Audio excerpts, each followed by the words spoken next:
Two, check. 2, hello. You know, I say it a lot, but sometimes there really is nothing like there is nothing like a cool, crisp Diet Coke. Straight out of the fridge pack in the fridge. Nice and cold. Very nice. It's just one of life's unique pleasures. There's nothing like it. There's just not another soda that tastes like this. There isn't. There's many imitators. Nothing has come close to matching.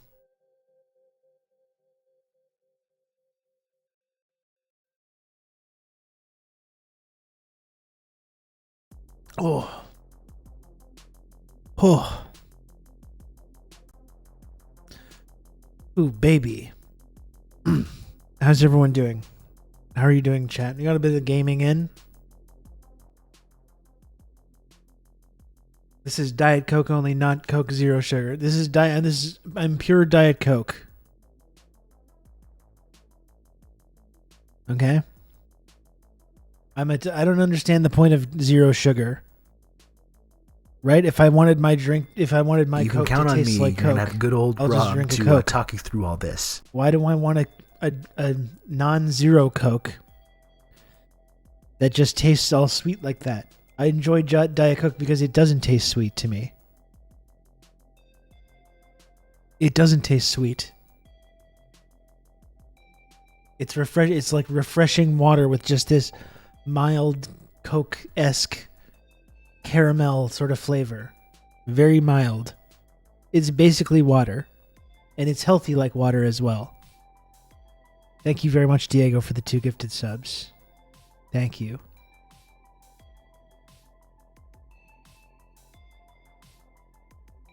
We weren't able to pull out a win in the gaming zone, but I'm glad the chat is still there to support me anyways, even when I fail. You know, even when I fail, chat is there to pick me up. Excuse me. Oh boy, I really need a haircut, don't I? LaCroix is better than Diet Coke. I mean, you don't get the caffeine hit though. That's because that's part of it. That's part of the experience, is getting the caffeine hit. I really enjoy fizzy water, as you know, chat. As you know, I'm a big fizzy water proponent. I'm more of a bubbly fan than a LaCroix fan, but still enjoyable. Still very enjoyable.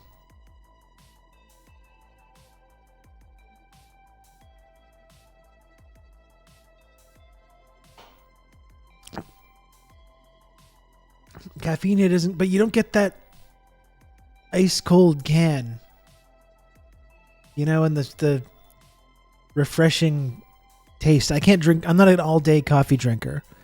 I have a coffee when I wake up in the morning, and then I'm done. I'm not drinking more coffee throughout the day. I have my morning coffee, and I have maybe between 1 and 4, I would say, diet sodas throughout the day. And usually I have some fizzy waters as well. That's when you get a Coke. The sugar, though, Brian, the sugar, it's really not good. Like, I already have problems with my weight and my health and everything. If I took all the diet soda that I drank and was drinking full sugar versions, I would be a fucking mess. I'd be a mess. I'm more of a room temperature Diet Coke drinker. Well, Dakadoon, I like a room temperature Diet Coke when it's in a glass. I don't like a room temperature Diet Coke out of the can. But sometimes out of a glass, a room temperature Diet Coke is tremendous. I forget I'm relatively active. Brian, I'm not active at all. I'm the opposite of active. Which is unfortunate. It's something I need to do better at. I'm almost 40 years old. I gotta start taking this shit seriously. I'm turning 40 years old in a little over 2 months. I gotta start taking this shit a little more seriously myself. Because I got some fucked up health problems, which would probably be made better. The problem for me is also I have problems with pain and like mobility. And pain in my feet, my ankles, I've got like knee tendonitis or something. So it's hard because I know I need to exercise for my physical and mental health, but it's literally just getting harder for me to like move around. And it's like it becomes like a feedback loop. Because then when I'm sedentary and I gain weight, my mobility problems get worse. But then being in pain all the time makes it really difficult to move around and get exercise. It becomes this feedback loop. That's hard, you know? And you combine that with not getting enough sleep, really. Not getting enough sleep, especially for the last like 7 years, you know, since my kid was born. 7 years of not really sleeping and barely exercising and getting physically older. It's not good. It's not a good combination. Swimming would be good. That would be good. I really want to play hoops again. I love playing basketball so much. I would like to try it again though, but I genuinely don't know if my body can do it anymore. I might just be too fucked up to play basketball anymore, which is a shame because I love playing basketball. It's like one of my favorite things to do in the world. Yoga would probably help me for sure in terms of the pain and stuff that I feel.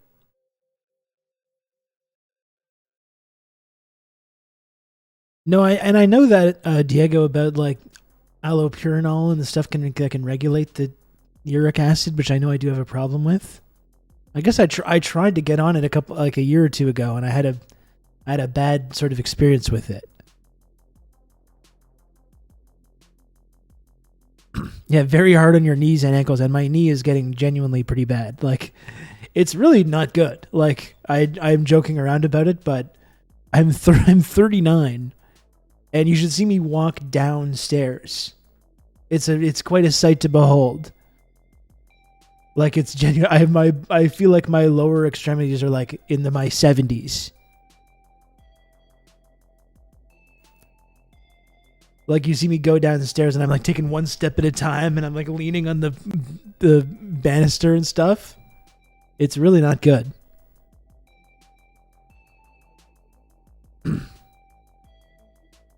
Now, I know it's bad news, Dave, and I have to deal with it all the time. And you pull an oblique muscle by sneezing. God damn it. Like, I hate complaining about this, you know? I certainly have a lot to be thankful for. I get frustrated by the decaying meat prison, though, as I've talked about. I don't enjoy my decaying meat prison. I like sometimes anyways, my knowledge, my wisdom that I've gained, you know? I feel confident in the fact that I've learned and tried to grow, you know? My brain is well, I'm not going to say good because maybe that's not totally accurate. But I'm just saying that I don't really have a problem with getting older. I'm perfectly happy turning 40, you know? But I get frustrated by my decaying meat prison. We hate being trapped in a decaying meat prison, don't we, folks? Someone said your body is your first comrade in the struggle. Very true. Very true. If we ever have to do a revolution, I'm not going to be in good shape. This is why I'm trying to post up and just having like a solid propaganda radio program. So the young people can go on the barricades and I can just like encourage them and try and convince people why they're correct and why they should support them.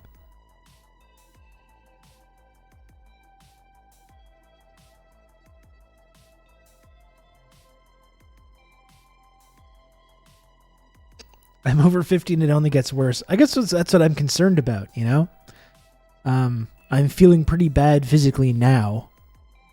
When I'm 39. And I really feel like, you know, that's not, unless I start taking it seriously, that's not going to get better. You know, that's only going to get worse. I'm starting to be a little nervous about like what my quality of life is going to be when I'm in my like 50s and 60s. You know what he did during the war? Podcasting. I shit you not. Listen, we got to have someone. Someone's got to do the propaganda. That's important. That's an important part of it.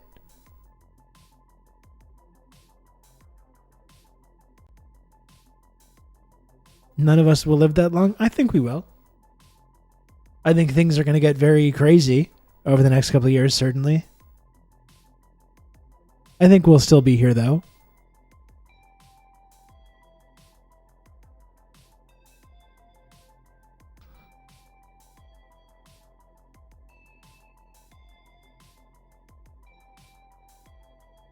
You can do DDP yoga late in life and finally return to the ring. I can finally live my dream of becoming a pro wrestler. Finally. I would really love to play basketball again, honestly. I keep saying I'm going to do it and I never do. But I miss that.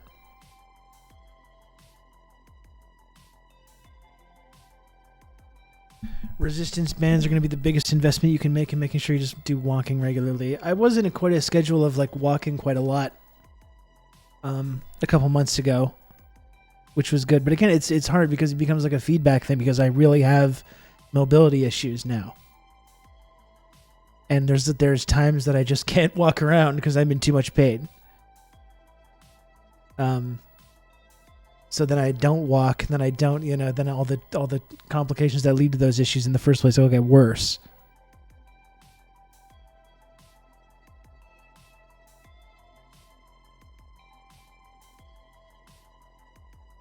Pool basketball could be nice. Perhaps on some tropical resort, maybe. That sounds good.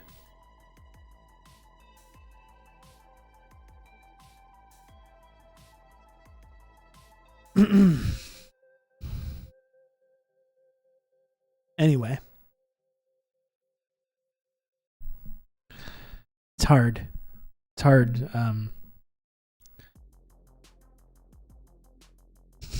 That's one aspect of getting older that isn't really not fun.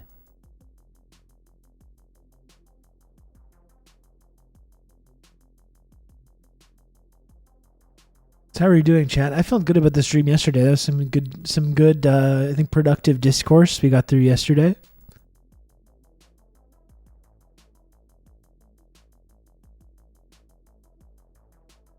I think we can get further into these, keep talking about the same business we usually do.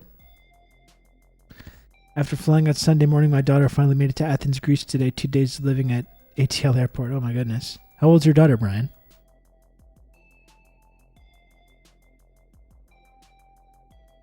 19. It's crazy. My stepson is 17. That's hard to believe. And I met him, back in 2010 when he was like 5 years old. And now he's like this big dude. It's very crazy. It happens fast, doesn't it?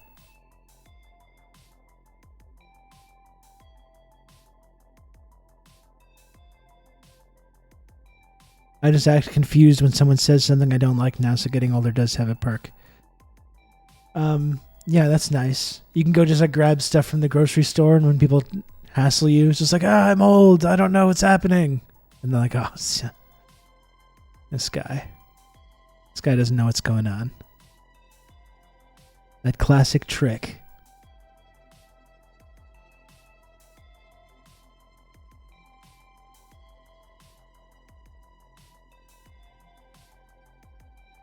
I am very tired today. I slept very little last night. I slept probably 2-3 hours last night. So I am a little out of it. Today could be a day for like some long form video content, I think.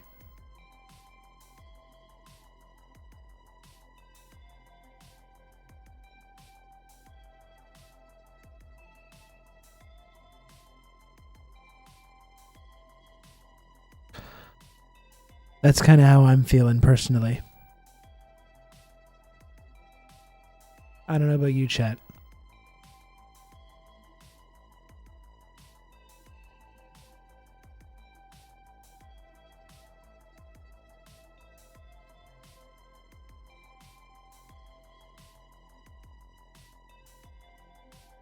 I am talking with, I mentioned this yesterday, but I am in touch with unofficial, soon to be official friend of the stream, Eugene Perrier. I was in touch with him yesterday.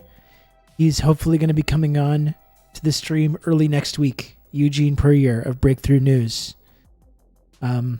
Someone who's just pretty tremendous, who I respect and admire a lot. Love Eugene. He should be coming on early next week, unless the timing just doesn't work. But in which case, like, we'll have to reschedule. But sometime soon he'll be coming on the show. That's going to be cool. Hopefully early next week, but just in case something changes, I don't want to set it in stone yet. That's going to be great. Let's see what I got in terms of video content. Again, I'm really tired. I'm really tired right now. I really did not sleep well. Did not sleep well whatsoever last night.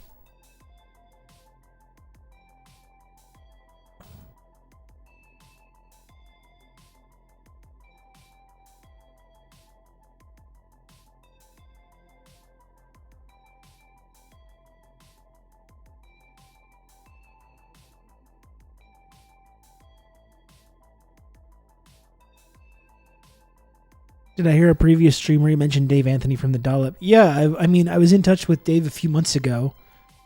I asked him to come on the show during the midterm elections, and he was in Australia at the time. But he did get back to me right away and was like, oh yeah, I can come on. So he's definitely someone I should schedule something with. I feel like there should be something specific to talk to Dave about. Should give him something good that he could come on and break down for us or rant and rave about. I just got a late night call from G. That's right. If only. If only. I just opened up YouTube and I immediately see like security camera footage of the fucking shooter in Nashville. It's really like, you know, I pointed this out on Twitter. I think it's worth pointing out again. I mean, just you see the horror of the shooting in Nashville and something really grotesque which is going on right now, which is all these like right-wing media guys and demagogues who have literally, like, you could point out literally dozens of mass shootings that these like right-wing commentators and whoever have directly contributed to. Their rhetoric against migrants, their rhetoric against liberals. You go further into these like Groyper, 8chan, message board, Nazi culture, all getting radicalized against, to radicalizing each other to go shoot up synagogues and mosques, and people have directly contributed to that. People like Ben Shapiro, especially I think of Ben Shapiro because the shooting that took place in Quebec City right after Trump's election, when there was a shooting at a mosque in Quebec City, and they looked at the media habits of the Quebec City mosque shooter, and Shapiro was his most visited account. Many others of these kind of conservative commentators, Tucker Carlson, Baked Alaska, Richard Spencer, Paul Joseph Watson, Cernovich, Ann Coulter, Breitbart, all these kinds of things. All these people writing manifestos, like deliberately, like writing manifestos to be posted on sites like 8chan afterwards, to hopefully radicalize, to become like martyred, and hopefully radicalize the next shooter. There's been dozens of examples of these. Literally dozens. I've been talking about this for a couple years now. Quebec City is one example. The Christchurch shooting is another example of these. Then the Christchurch shooter also trained with Azov Battalion in Ukraine. When we talk about blowback from that, which has like literally already happened, the Christchurch shooter was one of these people. You got Anders Breivik is one of these people. You got the shooting in the Walmart in El Paso, the recent shooting at the supermarket in Buffalo. So many examples of these, which is a very like specifically ideologically linked to these sort of like extreme right message boards and which is totally rubber stamped by larger conservative media. A lot of this like groyper online shit has gone totally mainstream in the conservative movement. It's all these weird groper guys that are running all these online accounts. And then you've got Nick Fuentes and guys like that, and still out there radicalizing people, Jack Posobiec, all these people. Like they have blood on their hands, these folks. They've deliberately and knowingly, in my opinion, allegedly, contributed to this climate that has led to many mass shootings with dozens of victims. You know, I just named a few examples, but there's so many more if you look into the timeline of mass shootings over the last couple of years. Like, these people have deliberately stoked up, you know, panic against migrants, against trans people, against other marginalized groups. Yeah, they're ideologically linked. They all hang out on the same message boards, you know. And whenever one of these things happen, all of these people that directly contribute to this climate downplay their role in that. They avoid, they don't take responsibility for it. They, you know, obfuscate. They say, no, it's not, this is just a lone nut. It's all these lone nuts that are engaging in these very similar mass shootings that all engage in the same media properties. And it's sick. It's sickening. I mean, you even saw that the recent shooting in Colorado, which targeted gay and trans people. You had them immediately refusing to dial down the rhetoric in any way about demonizing trans people in particular.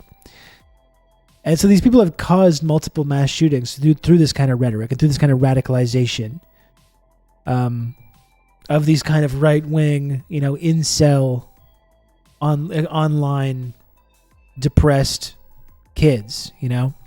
These people have played this large role in radicalizing these people and causing this kinds of violence, this kind of stochastic terrorism. And now every single one of these people, after the shooting in Nashville, is now spinning this narrative about trans people engaging in mass shootings, and who have ignored the dozens and dozens of examples of their specific ideology that has led to these events. And now they're trying to spin this narrative. And of course, people are believing it, suggesting that trans people are somehow like now dangerous. There's some kind of dangerous threat, which is, considering the genocidal rhetoric that people are using already about transgender people, doesn't really bode well when you see this right wing. Now they smell kind of blood in the water. Now they've got this propaganda thing that they can use because of this one incident.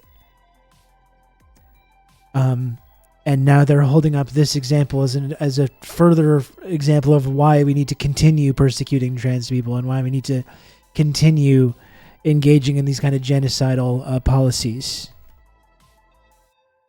You know, and when there's inevitably the next right-wing mass shooter, you know, wherever it is, the same people who contributed to that will ignore that and they'll pretend they weren't involved and they'll downplay it.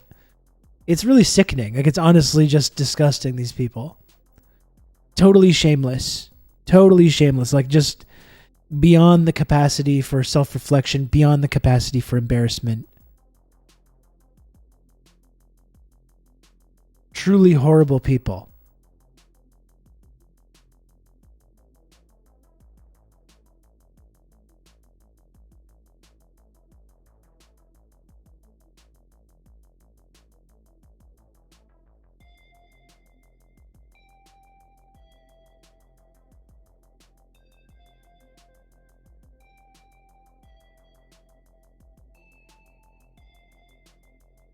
Ben Shapiro, of all people.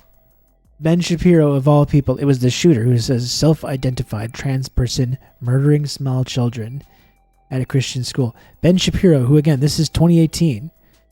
Evidence presented at Alexander Bissonnette's sentencing hearing this morning includes a list of some of the Twitter accounts he was checking in the month before he killed 6 men at a Quebec City mosque. Number 1, Ben Shapiro. Far and away. Number 1. And this fucking guy has the audacity to try and spin some narrative when he's directly implicated in this kind of violence. has the fucking audacity to try and spin some narrative about transgender people, or turn this into the, like, fold this incident into the ongoing trans panic that they're directly contributing to. You know, just totally shameless people. Really sickening behavior.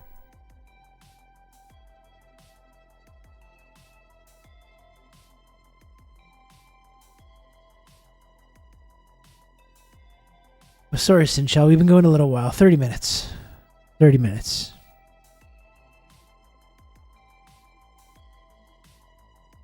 Not so long. It was a lot of beverage talk, too.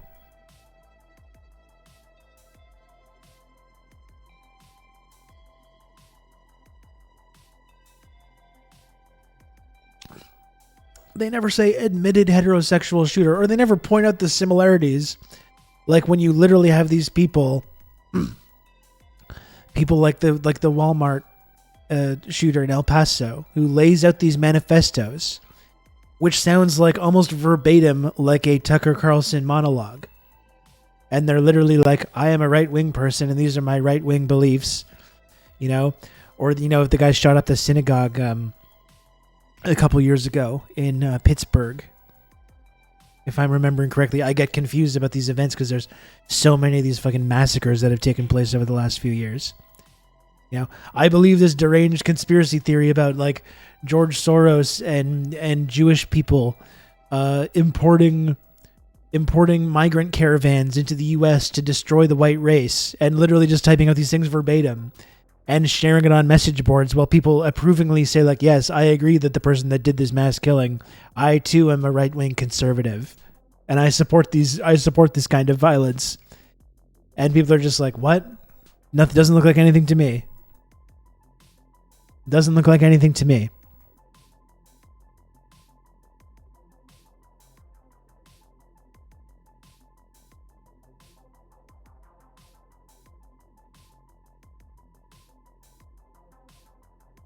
You know, it's sick. And I don't know, it's just like after every one of these events, the calls for gun control start. And, you know, I think I've understand all the ways that the idea of like trying to enact some kind of strict gun control legislation would ultimately just empower police and probably give police even more of a reason to go and roll into these like marginalized communities and basically militarily occupy them. And that's what that would look like in practice. I do think, though, that when it comes to school shootings, like, it seems like just enacting a law that would make it raise the age possible to buy one of these deadly weapons from, I think it's 18 now, to 21. Just that alone, I think, would stop a lot of these shootings. I haven't looked at the numbers or anything, but a lot of these school shootings take place, or you know, mass shootings in events, whether it's in a school or it's in a Walmart or a grocery store or whatever, or synagogue. A lot of these, especially when they're being carried out by these younger people, are these people turn 18 and they immediately buy a firearm and they carry out these acts of violence. You know? I do really think just making it ever so slightly difficult for literal teenagers to go out and buy AR-15s and these deadly assault weapons. As we do know, AR and AR-15 does stand for assault rifle. Everyone knows this. Even Rittenhouse is another example of that. And no, of course you're right. Some of them, their parents are just buying them because there's part of this like gun fetishization culture. But I really feel like there's a lot of these incidents where someone turns 18, they immediately go out and purchase one of these deadly firearms with the intent to use it, and then they do. Maybe if the age was changed, they would still be able to do it. Maybe they would still find a way through parents or finding some loophole or whatever. But like, I really do feel like it would have an impact, just that one basic reform of raising the age. But the amazing thing is that even that won't happen. That's the truly amazing and sick thing about America. This bizarre and very fucked up sort of fetishization of gun culture I saw the picture of like the Nashville governor, I think. No, sorry, the Tennessee governor. Nashville's a city, obviously. With his family doing one of these like Christmas card. Everyone in the family has a big like assault weapon, and it's just like, what is with that? That is one thing that like I just don't get. I've never been around that culture in my life. Like, even though I grew up in a small town in Canada, just that there's a little bit of that culture in like the countryside and hunting and stuff like that. It's just like not. It's nowhere near fetishized to the same extent though, and I've never grown up around that at all. So that to me is just bizarre. There was, I don't know if you remember, there's that clip of like a little kid, like a 6 or 7 or 8-year-old kid at like a gun show. And he's like dropping the magazine and reloading, and like he knows exactly and he has this look in his eye. And I have not ever stopped thinking about it since I saw it. This little kid. He's doing this gun. He looks like Private Pyle in Full Metal Jacket. Little like 7 or 8-year-old kid. It's very disturbing to me. I don't know.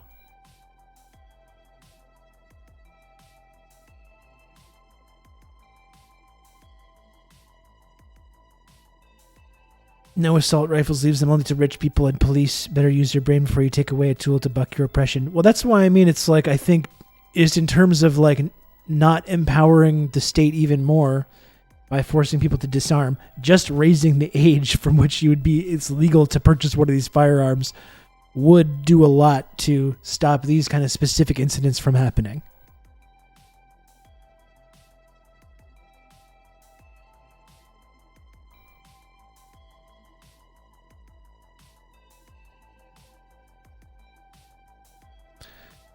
I grew up across the street from a hunt club and worked at a gun retailer and still never met people like that.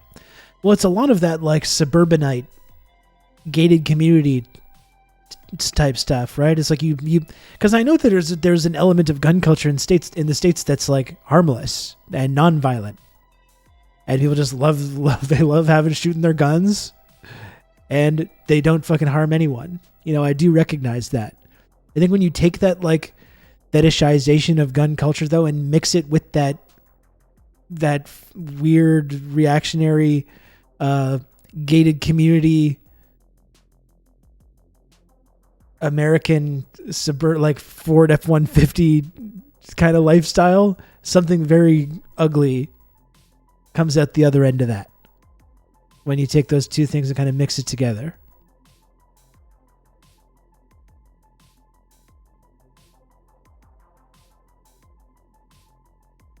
The same reason they drive huge SUVs, the perceived safety. Yeah, and they have this fantasy of being able to use their weapons on people. You know, this like home invasion fantasy.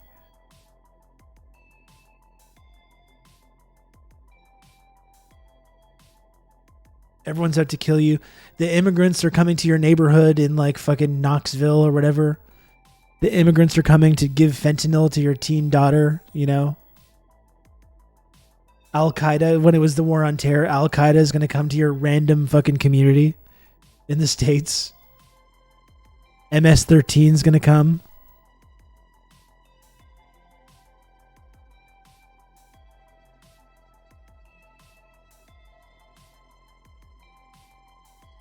The caravans, that's right. The caravans of fentanyl dealing MS-13 rapists and murderers.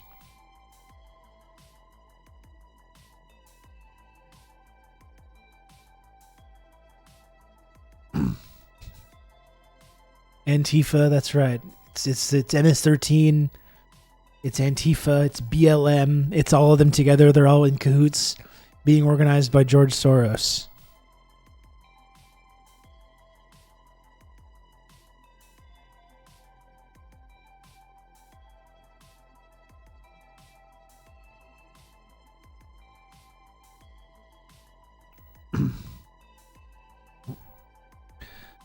I wish these people would just hate George Soros for the fucking regular reason. You know? There's plenty to criticize George Soros over, but these people have painted him into some kind of like criminal mastermind.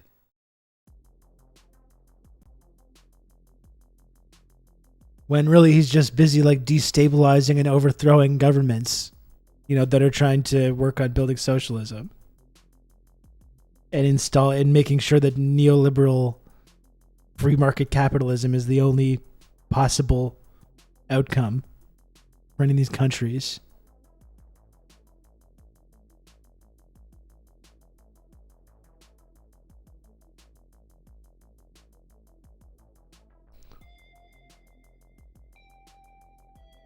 A lot of the gated community agitprop is thanks to the NRA. Oh yeah, I remember that. Like, was it Dana Loesch? She was in that NRA ad a few years ago, and it's fucking disturbing.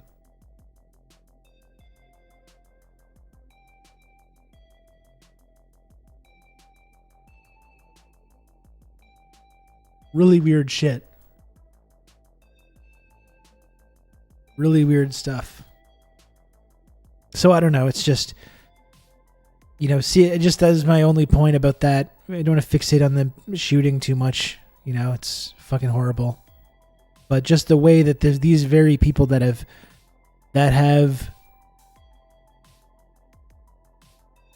openly and knowingly, I believe, in my opinion, openly and knowingly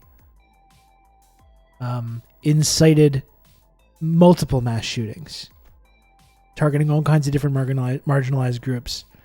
And the way they've dodged all responsibility for that, and now they're out there trying to take this horrible tragedy and trying to spin it into this narrative and finding a new angle to attack trans people with.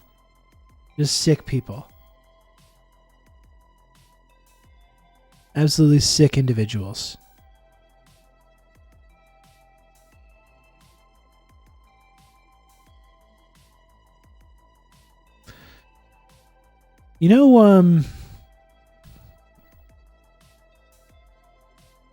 I would like to, I think, today, again, I just don't have a ton of energy. Maybe today would be a good day to hang out and watch the Michael Parenti lecture on inventing reality.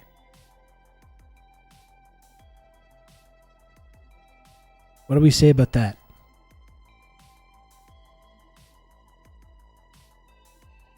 What do we say about that? That doesn't sound so bad, does it? Maybe we can learn a little something. It's 2 hours long, 1 p.m. Eastern right now. I think we can do it. I think we can do it.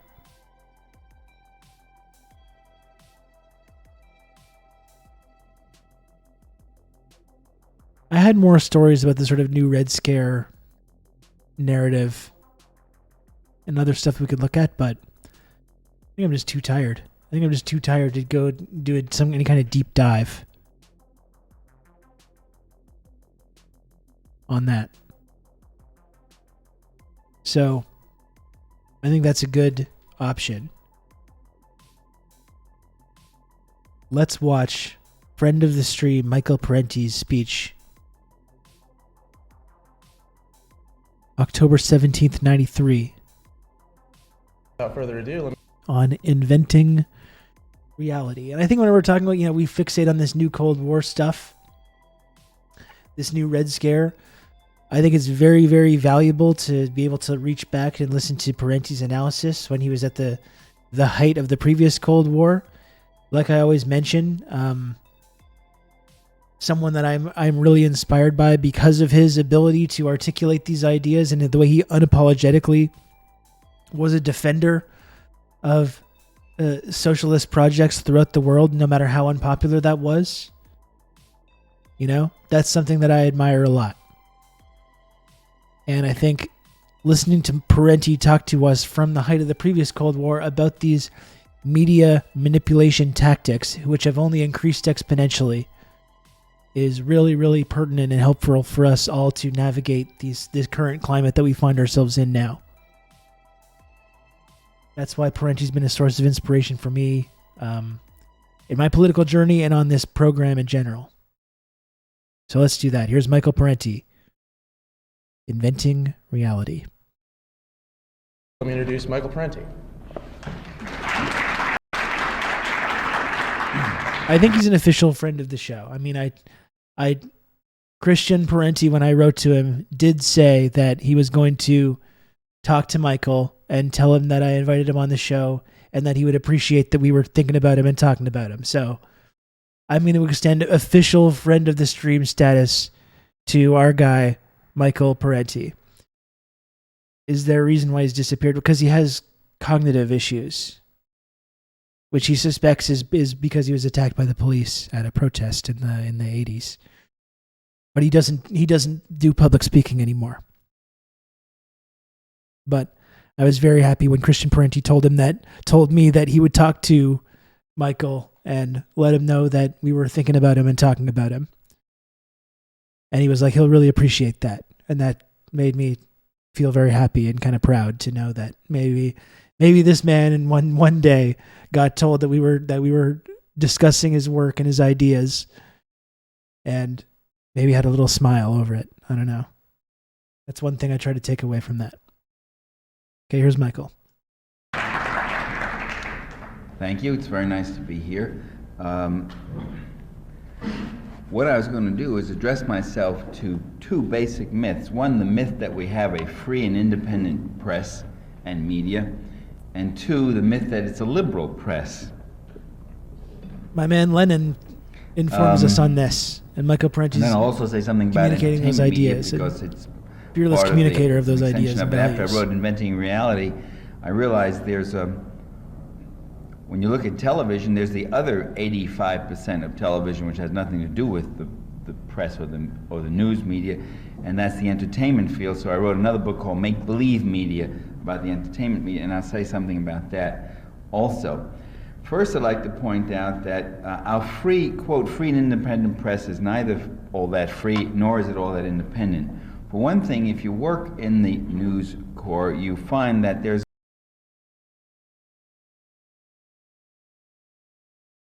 a lot of government censorship.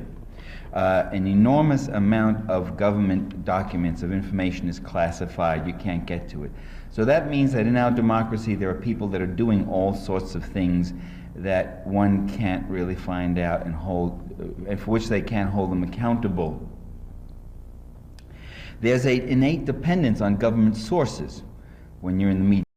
Imagining young upstart Robert so hammering old Parenti to correct his old stance on China. My understanding, because he did meet with a couple of people a couple months ago. There was like a wave of people that were hanging out with him very briefly.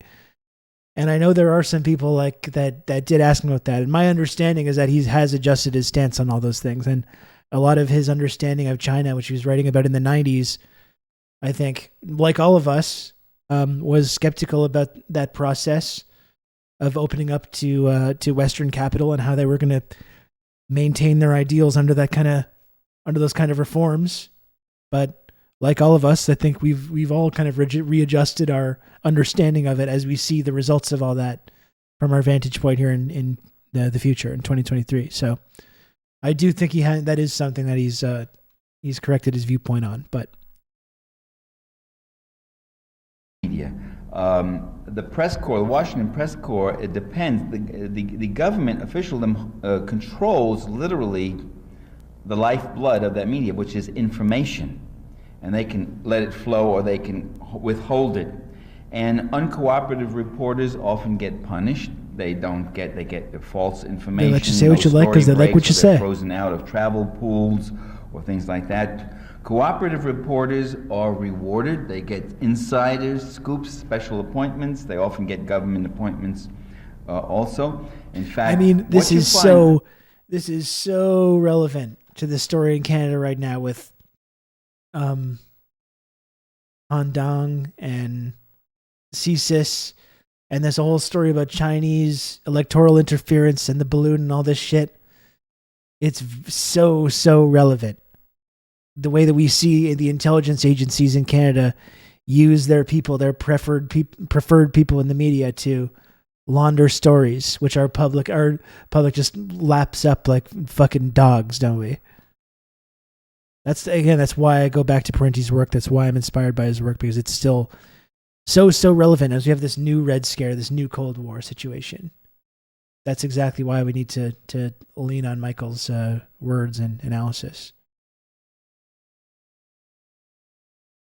rather than an adversarial thing of a free and independent press challenging the government, questioning the government, what you find is a remarkable collusion between government and media. So what's what we've called the revolving door between government and media. You have people like Leslie Gelb, Ben Bradley, most of the top management leadership of the Copley newspaper chain, all having worked for the for the CIA. FBI also has their pet journalists and columnists. J. Edgar used to feed stories to favorite journalists, to plant stories and whatever else. But they worked for the CIA for a long time. The Church Committee discovered that over 500 journalists were also in the pay of the CIA. In some cases, they were reporters who were recruited by the CIA. In other cases, they were CIA people who posed as journalists in various operations and things. Diane Sawyer. Diane Sawyer is a very good case. She worked in the Nixon administration. When Nixon got kicked out of office in disgrace, resigned, she went off with him to San Clemente and stayed there for 2 years with Pat and Dick to help him write his autobiography. And then she came back out of government and then is in the media now and works for ABC and is a big, what do you call it, anchor woman, whatever you want to call a host of a show. Pat Buchanan. Pat Buchanan has been, his entire work life has been either working in the Nixon administration, Reagan administration, either working in government or working in news media as a journalist and columnist, government, media, journalist and columnist. In other words, in his whole life he hasn't had an honest job. I mean, that's really terrible, you know. So, the latest example is Pete Williams. I don't know if any of you saw Panama Deception, the documentary film that won the Academy Award. Which, you know, I signed a petition because the film was suppressed in Panama. They wouldn't show it. But we shouldn't overlook the fact that the film has been suppressed in the United States. It wasn't exactly government that suppressed it, but you can't get it on the networks. It's shown in 1 or 2 PBS, local PBS stations. I have a vested interest because I'm in the film. And who knew I was going to be in the Academy Award film? So you're looking at a star here. Also in the film is one Pete Williams, no, fart who parties was the on, that'd be so spokesperson. embarrassing. It would come on, we'd have cuts of him, he'd come on and he'd say, I have heard of no such thing of Panamanian civilians getting killed like that. No, then we cut to a shot of all these bodies lying there and the things blowing up and this and that. And back to Pete Williams, I have heard, no, that hasn't happened, all that. So here was this Pentagon flack, you know, worked for the government, and now he is NBC national reporter. So how free and independent, these guys with this revolving door. And then sometimes, in the case of Leslie Gelb, he went from the government to the New York Times, back into the government, and back to the Times. I mean, now if this happens in a totalitarian country, you say, look at that. If you said, you know, in That's Soviet state Russia, media.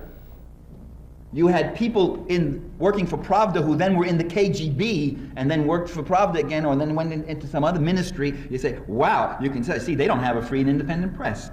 They're all just kind of in bed together there. Well, we got the same kind of thing here, I'm sorry to say. I should just put a yellow filter on the video. Isn't even government censorship. Most of the censorship that goes on in the media is actually done by the media themselves, by the publishers, the editors, and the like. Self-censor. That's another control. That's kind of the genius, frankly, of neoliberalism, right? Is like you allow your media and other institutions to be filled with these like ideological foot soldiers, but they're so ideological that they don't think they have an ideology. If you ask these journalist types, do you have like an ideology? And of course not. Of course not. I call it right down the middle. I went to J school and I learned how to call it right down the middle. And they don't even realize the ways that they are advancing a very specific ideology. They're highly ideological. You know? They don't even realize that's how insidious neoliberalism is. It's this false ideology, right? It allows these people to think, no, I stand for just like objective ideas about progress, and you take a little from column A, a little column B, you know?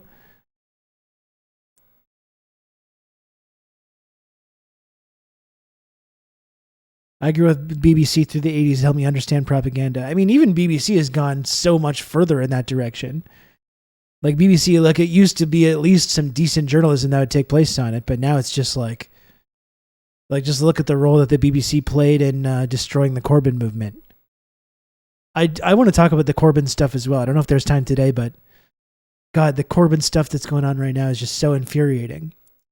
I don't know how you can pay attention to Jeremy Corbyn from like 2015 to now and say like, oh yeah, it's still possible to organize within our Western liberal democracy as like a strong force for like social justice and economic redistribution. Like, fuck. Corbyn came about as close as you can under that context, and they just destroyed him. They just destroyed him. Destroyed his career. Now he's barred from his party. He can't even run as a Labour candidate anymore. And I hope he continues, and I hope he runs as an independent and fucking just demolishes whoever they throw up against him. But God, if there's ever any incident that's made me cynical about participating in that whole process, it is that. He should have done the Stalinist purges. Yes, he should have. Anyway, when my water is boiling, let's put this back on and I'll be back in a moment. No one gift any subs when I'm gone. Okay? No one do that. Bernie still has a job. Well, that's right. When he kind of played ball more than Corbyn did. Bernie finally, like, as much as he talked about going against the establishment, he ended up trying to work with the establishment. And, you know, we see the result. He kind of got played. But he gets a position still. In fact, the media one moment. Quite happy and accepts government censorship. During the Gulf War, when the Army and when the U.S. military put the clamps down on all press, nobody go out and look for themselves and whatever else, Tom Brokaw said, well, they were burned, the military was burned in Vietnam, and now they're being cautious, and you can't blame them. I thought that was kind of a remarkable statement to make for a pressman to say, I don't mind the government censorship. I'll take whatever handouts they give me, whatever they say about the war and how it's going, what it's about and all that, that's what I will simply write. And so you have what some people have called the stenographers for power, that the media becomes the guys who write whatever the State Department says ABC, it's ABC. The next day the line changes to XYZ, then it's XYZ. What I'm saying then is that the major form of news control can be found in the structure of the news organizations themselves. The major media, and by the major media I mean the New York Times, the Washington Post, and by the way, they have national syndicates. I did an op editorial for the New York Times once, and a friend in Denver, Colorado. I've had two op editorials in the New York Times. The first one I had to fight for about a month against the superior editor who tried to censor the other editor to finally get the thing in. I had to rewrite it 3 times. And it finally came out on the Saturday paper. But then a friend of mine in Denver, Colorado said, hey, I saw your op editorial in Denver Post. And you realize that the New York Times has a whole syndicated, and you don't get, by the way, you don't get any reprint permission fees for it, your writers, that you have to sign away that. LA Times, the same thing, you sign it away. So they can use it and reprint it all sorts of places and resell it dozens of times, and the writer doesn't get a penny for it. So the LA Times, Washington Post has a national syndicate. The New York Times has a national syndicate.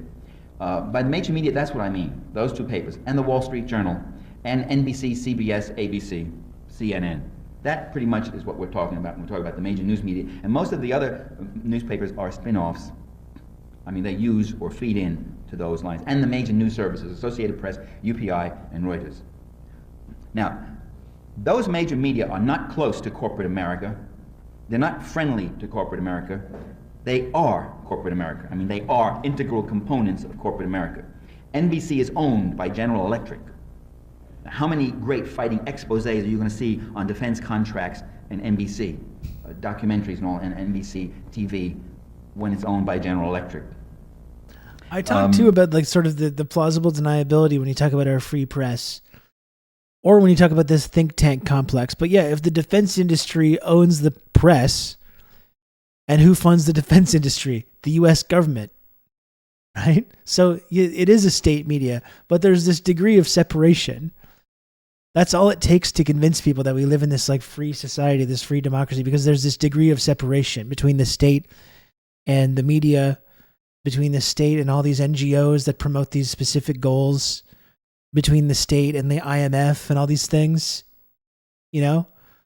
Really, it's just the America. It's the state controlling all of these immensely powerful institutions.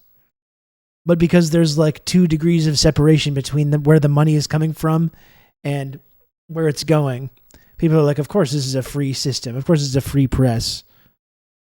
It's not owned by the state. It's not state-owned media like Cuba or China or Venezuela or anything. Even though there is like a whole right-wing media establishment in Venezuela as well. But it's amazing how little it takes to convince people that we don't live in this totalitarian, authoritarian system that they decry, where the state controls all your media and all your information. And it's like, we absolutely do. We absolutely do live in exactly that. But people can't see it, though. Or they think, oh, the liberal media is state media. That's why I'm going to watch Fox News. That's why I'm going to watch Tucker Carlson or read Ben Shapiro. Because they're not, but then they're just funded by these other arms, you know, the fracking industry or whatever. All part of the same big blob. All these media are owned by multi-billionaires, the Grahams, the Hearst family. And as Lenin tells us, that this is not a free press. As much as we love to lecture countries around the world, that's not a free press. When you have a press that's owned and operated by billionaires and these massively powerful private interests, that's not a free press. It's a capitalist press, which is a corrupt press. We love to lecture other countries around the world about this. Our wonderful free press. What nonsense. What absolute fucking nonsense. Free press.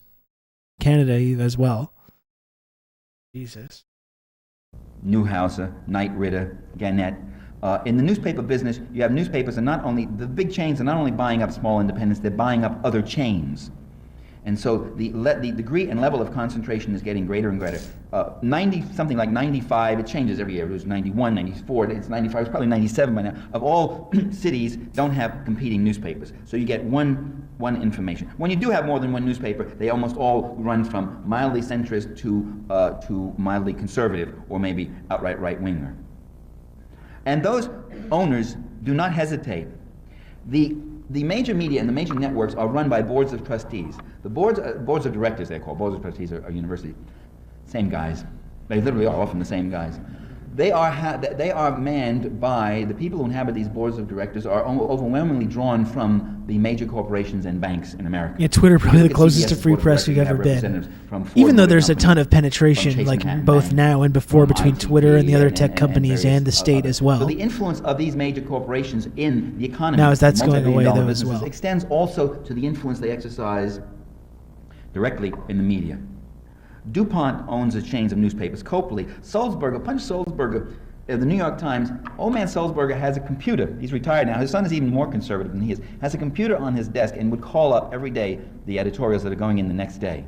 This idea that you talk to editors, they won't give you this. Are you telling me I have you know that I'm completely independent? Well, you work for Sulzberger, you'll find out something different. He can call up the editorials every morning, every afternoon for the next morning, and he will change. If anything he doesn't like, boom, he beeps in. And he'll even look at the front page. And if he doesn't like a story, he'll say, kill it. Or put it back, cut it, this, that, the other thing, spike it. And that goes on all the time. Top-down control of information and news.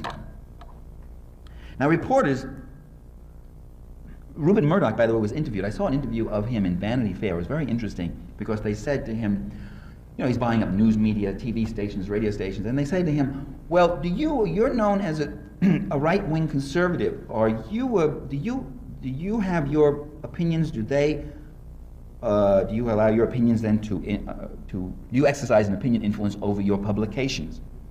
And I thought the guy was going to say, no, I respect the autonomy and professionalism of my editors and journalists and all that. He said, of course I do. He said, I'm not a right-wing conservative, I'm a radical conservative, which means even more conservative than that. He said, and you bet. He says, the buck stops with me, yes. Do you leave your conservative influence on your publications? And he says, yes, indeed.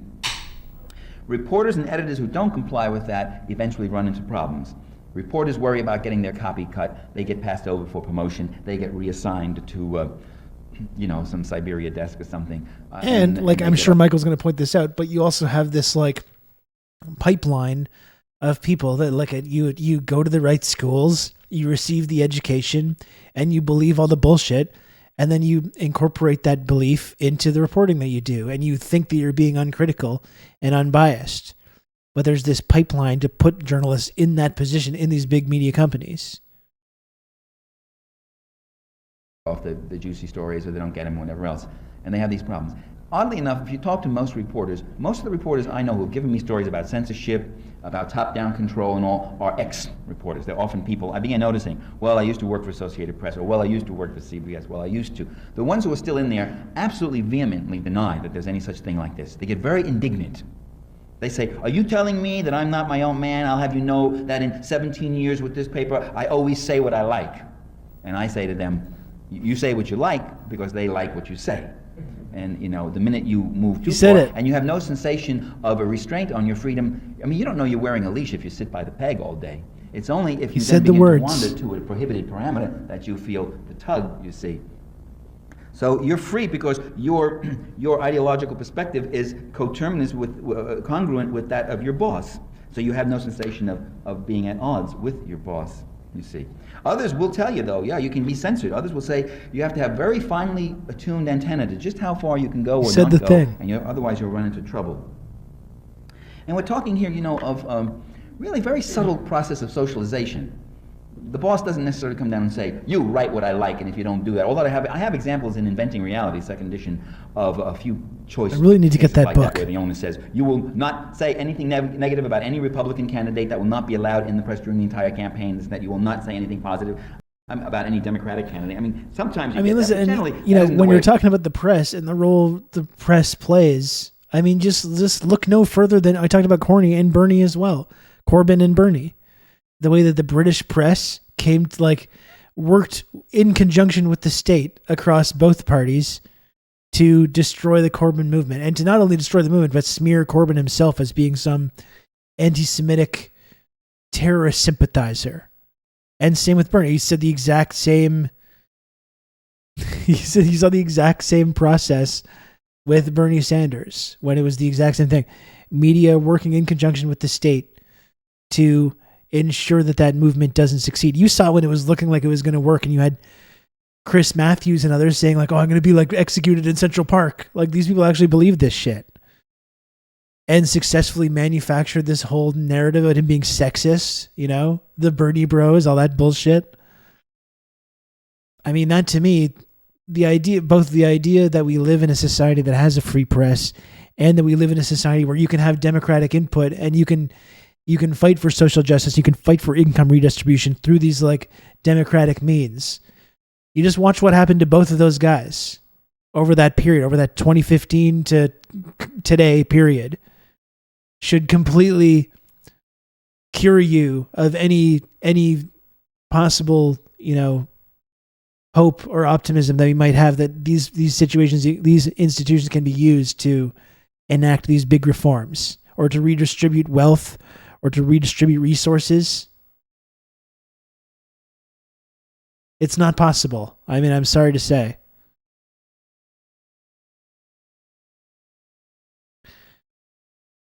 There's 21 copies for $16. That's interesting, Sinchal. You should send me the link. But Bernie said Fidel's literacy program was good. That's right. Who needs to fight for student debt relief because this man had the audacity to say that Fidel teaching people to read was good. Literally 30 years ago, he said this.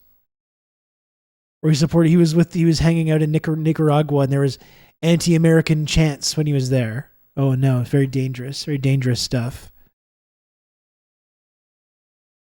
It works. What'll happen is somebody will mosey over to you with the water cooler and say, don't get over involved in your story here, or you don't get run off becoming a cause person, or you got to be objective. And objectivity means taking the world as officialdom says it is. Objectivity means not bringing up troublesome information that might cause discomfort to people of power and position, especially economic power, especially big corporate objectivity is just being a stenographer for the wealthy and powerful in the security Nicholas state. Johnson, former commissioner of the Federal Communications Commission, said there are 4 stages that journalists go through. In the early stage, you're a young crusader and you write a expose story about the powers that be, and you bring it to your editor, and the editor says, no, kill it, we can't touch that. Too hot.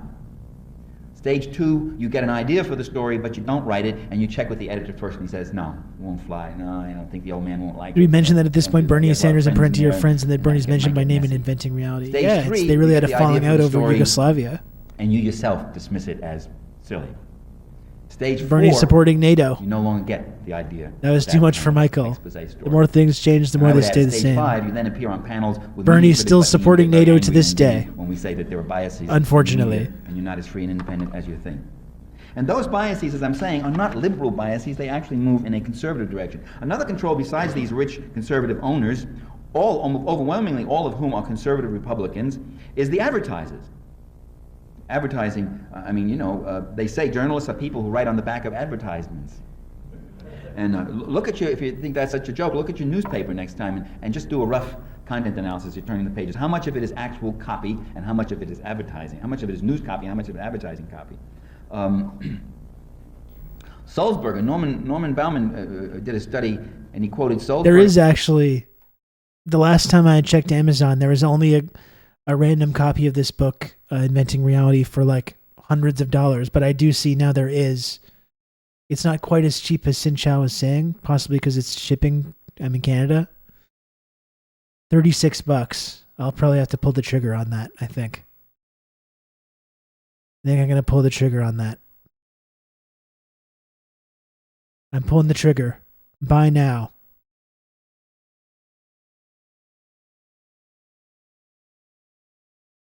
Buy now. Place order. Think about it later. Okay, order placed. We did it. We did it, fam.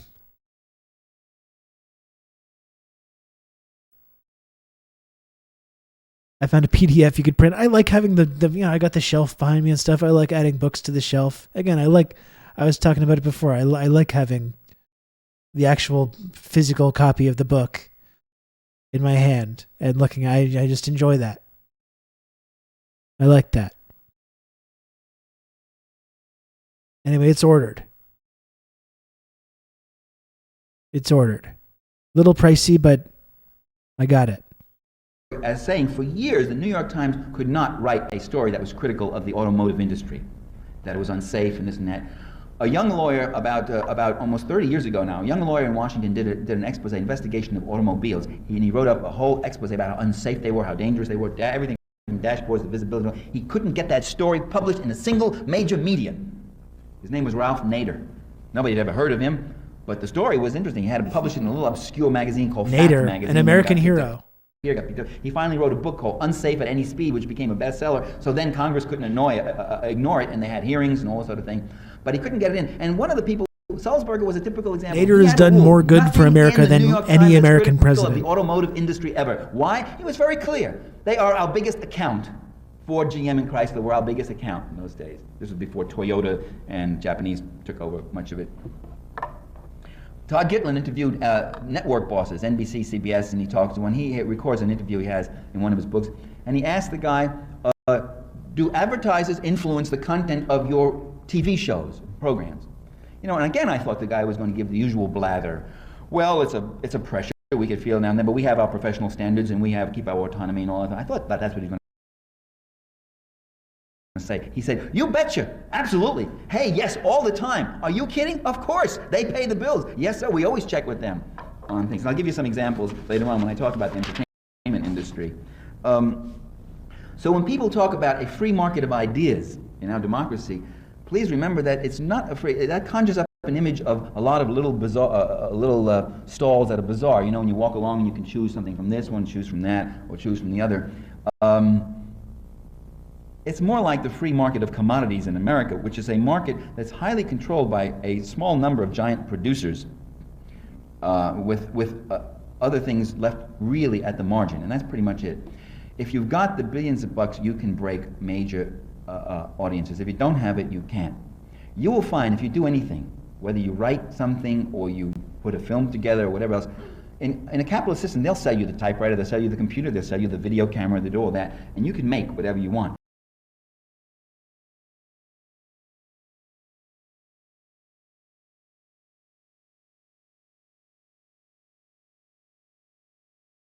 Fuck.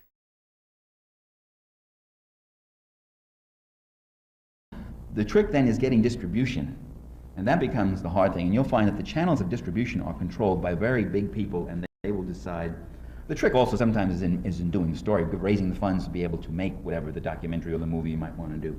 But in that sense, it's not a free market. Those who expend vast amounts of capital will be able to reach mass audiences, those who have access to vast amounts of capital. And that becomes a form of censorship, market control. In addition, I would say the political culture itself, the dominant political culture, is not a neutral entity. It is something that is developed by schools, by universities, by government, by social sciences, and by the media. And the media finds confirmation for the images it propagates and the images that it's already propagated. And so what you got really is this background, this accumulated reservoir of images, which, by the way, I think much of what we call culture is that, the impacted, accumulated reservoir of images that are produced not by neutral institutions, but by very powerful and interested institutions. It's what Alvin Gouldner called the background assumptions, or Carl Becker called it, Becker called it the climate of opinion back in the 30s. That's become an ordinary term now, but it was his original concept, I think. And the argument was that anything you see, any bit of information you see, the persuasiveness, your readiness to accept it, depends less on the data and the argument that's made than on whether or not it is congruent with the background assumptions that you already have about what is okay and what isn't okay. In other words, what I'm saying is that supply creates demand. That it's not just, we always think of demand creating supply, it often works the other way around. Something you might think about. I was being interviewed in Seattle, Washington, and a radio journalist says, well, if there were progressive, iconoclastic, more critical viewpoints, and if the people were interested in hearing them, they would hear them, and then these other publications would sell more. Why doesn't, say, The Nation sell more? It's because people aren't interested in reading it. And if you had a winning formula, you'd be okay. I said, well, you know, back during the turn of the century, there was McClure's, there was a number of muckraking magazines that these fighting journalists had published, and they were getting tremendous circulation. And the guy who was also there, some mainstream academic communications guy, said, well, heck, if those things were there and they knew they could make a buck on it, they would go out there and produce those magazines and sell them. I said, no, they would not if those magazines were writing things that were embarrassing to their interests. Those muckraking magazines, in fact, were embarrassing to the interests of the powers that be, and J.P. Morgan and Rockefeller came along, and Mellon came along, and he bought. It's similar to the Shin Ramen branding, but it doesn't say on it, so I never know. But they sell these at the Depanneur across from where I'm at right now, and very good. It's large, as people have pointed out. It's a very large bowl of noodles, very spicy, but highly enjoyable as well.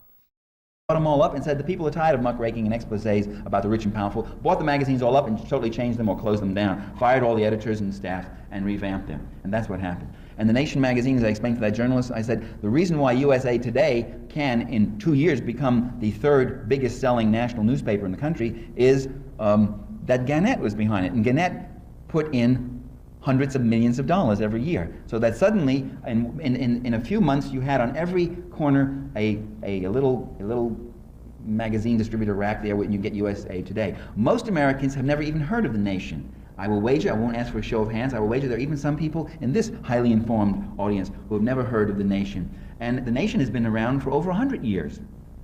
But the difference is that the Nation doesn't have hundreds of millions of dollars to make mass market outreaches and do that sort of thing. So that supply is one of the things that helps create demand. The first condition of all consumption is the accessibility of the commodity. You could ask any business person or any marketing person, if you think you're going to just produce something and just sit there and wait for the public to beat a path to your door and buy the thing, you're wrong. You then have to go out and give it visibility and make it accessible. I remember the soft drink industry. When I was a kid, soft drinks, they were called soda pop in those days. Soda pop was considered something not very healthy for you. It was something you drank maybe at picnics or ball games or something, or a birthday party. You'd have some. I think it's staining my lips. And with the advent of television in the early 1950s, the soda pop companies started calling themselves soft drinks, and they started advertising on TV, and they started showing family-sized bottles and getting them into the supermarkets. And suddenly there were dispenser machines that you could find in the lobby of any bank, any school, any place in the world. Soda is good for you, that's true. And the sales of Coca-Cola and Pepsi-Cola and all those drinks went skyrocketing up. There'd be shots of ads in TV. You'd see families sitting together with these big Pepsi-Cola bottles, drinking it with their food. I mean, I don't know, I'll bet, again, no show of hands, but I'll bet some of you are guilty of that, drinking that rot gut soft drink, the stuff that rots your guts and your teeth drinking it. It's gone from a novelty drink to a staple. I mean, it's become a national drink. You're going a little hard on something that's That, an my important friends, part of was some people's done lifestyles, by- Michael. Not because people, something happened there was a funny generation that came along in 1950, just got a craze for soft drinks. Oh, I'm going to have more of it. That was done by deliberately changing the tastes of the American public and changing the taste We by simply exposing them to use the a whole computer set to mark of up images the and size of the accessibility account. of making the Ha supply. ha ha, Parenti is about to disrupt TRRS Foundation lol. Seriously, Dimitri, thank you for the 200 friend coin. This is tough. This is tough to hear right now. You know, we love Michael, but no one's above reproach, right? No book worship. Who told us no book worship? This is an example of that. People aren't above reproach. People aren't above criticism. Those woke commies will pry the Pepsi from my cold, dead hands. That's exactly right. He's destroying beverage chit chat. This is very tough to hear right now. Very tough.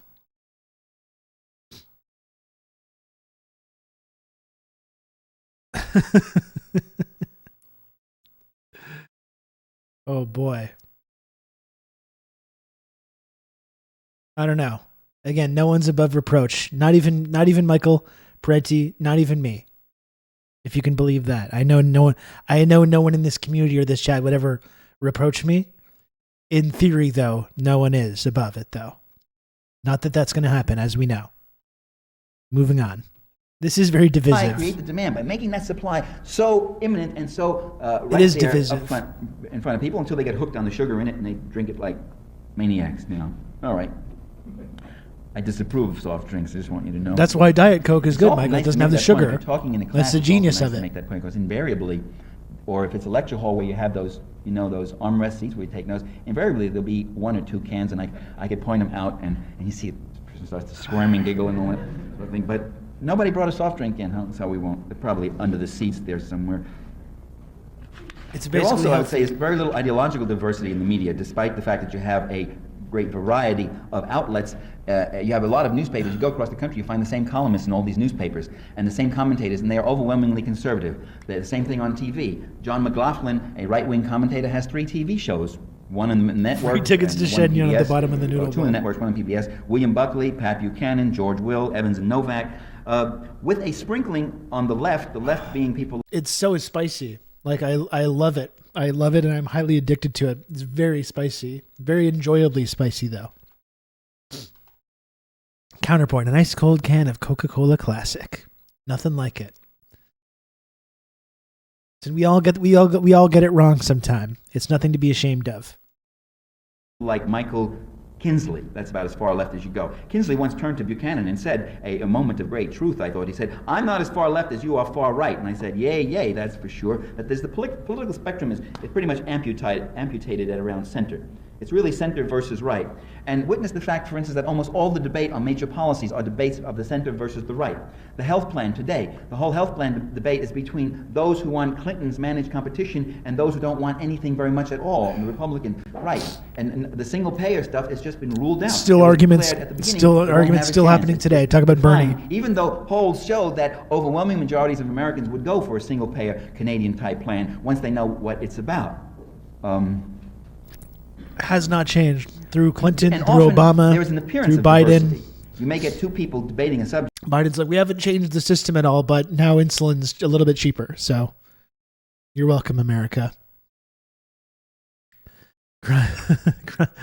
Not crying.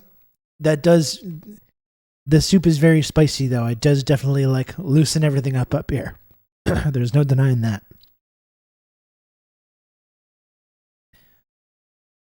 It's cheaper, but all those companies are going to now cover less. And I'm sure there's going to be endless loopholes to whatever they might be losing in that exchange to pick up those profits elsewhere on the back end. You can count on me. You're going to have good old Rob to talk you through all this. Don't put it in the papers that I was crying. Dimitri, thanks for the gifted sub. You can count on me. You're going to have good old Rob to talk you through all this. Joe Biden saved my life. Useless, thank you very much for the 15 months, Tier 1. I'm happy to hear that.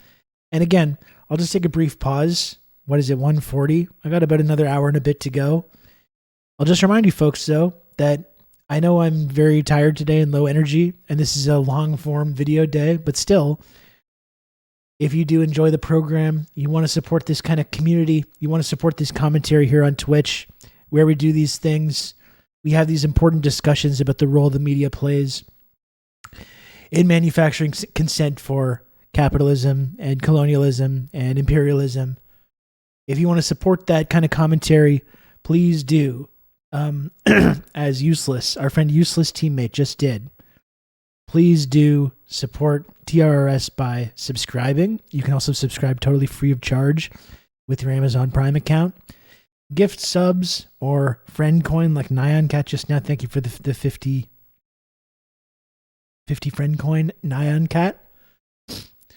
And every little bit helps. That's through the generosity of this community. You've just is become how an I'm allowed elite to, member of the Friendship Triangle. through the extreme generosity of people in this community, that's how I'm able to continue doing this discourse. Extreme generosity like that we just saw from elite community member Gen X Bushy. That is how I'm able to keep doing this commentary every single day here on Twitch, Monday through Friday. So if you support that and you like the kind of work that I do on here, please don't hesitate to subscribe or give subs or do whatever you can to support the channel. It's very, very helpful. I appreciate it a lot. And I love everyone that is able to pitch in to keep this content going and keep this channel on the air. Thank you to everyone who supports the show, and thank you to in advance anyone that is thinking about, pitching in. I love you. Thank you. McNeil Laird, they'll say, here we have two. You can count on me. Elliot You're gonna have Abrams good old versus Sam Rob Nunn to on defense. talk you through all Sam this. Nunn says Thank we've you, got to keep Pizzi it Cotta. military, keep TRRS the spending Friendship at this level. Triangle. Elliot Abrams TRRS says we've got to Friendship spend it even Triangle. TRRS Friendship Triangle. You can count on me. You're going to have good old Rob to talk you through all this. Oh my goodness.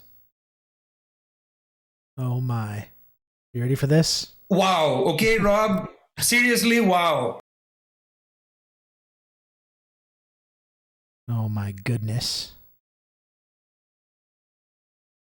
Oh my goodness gracious. Thank you again, Pizzi Cotta, for the 4 months tier 1. Thank you, Dimitri, for another gifted sub. Very much appreciated, Dimitri. Thank you.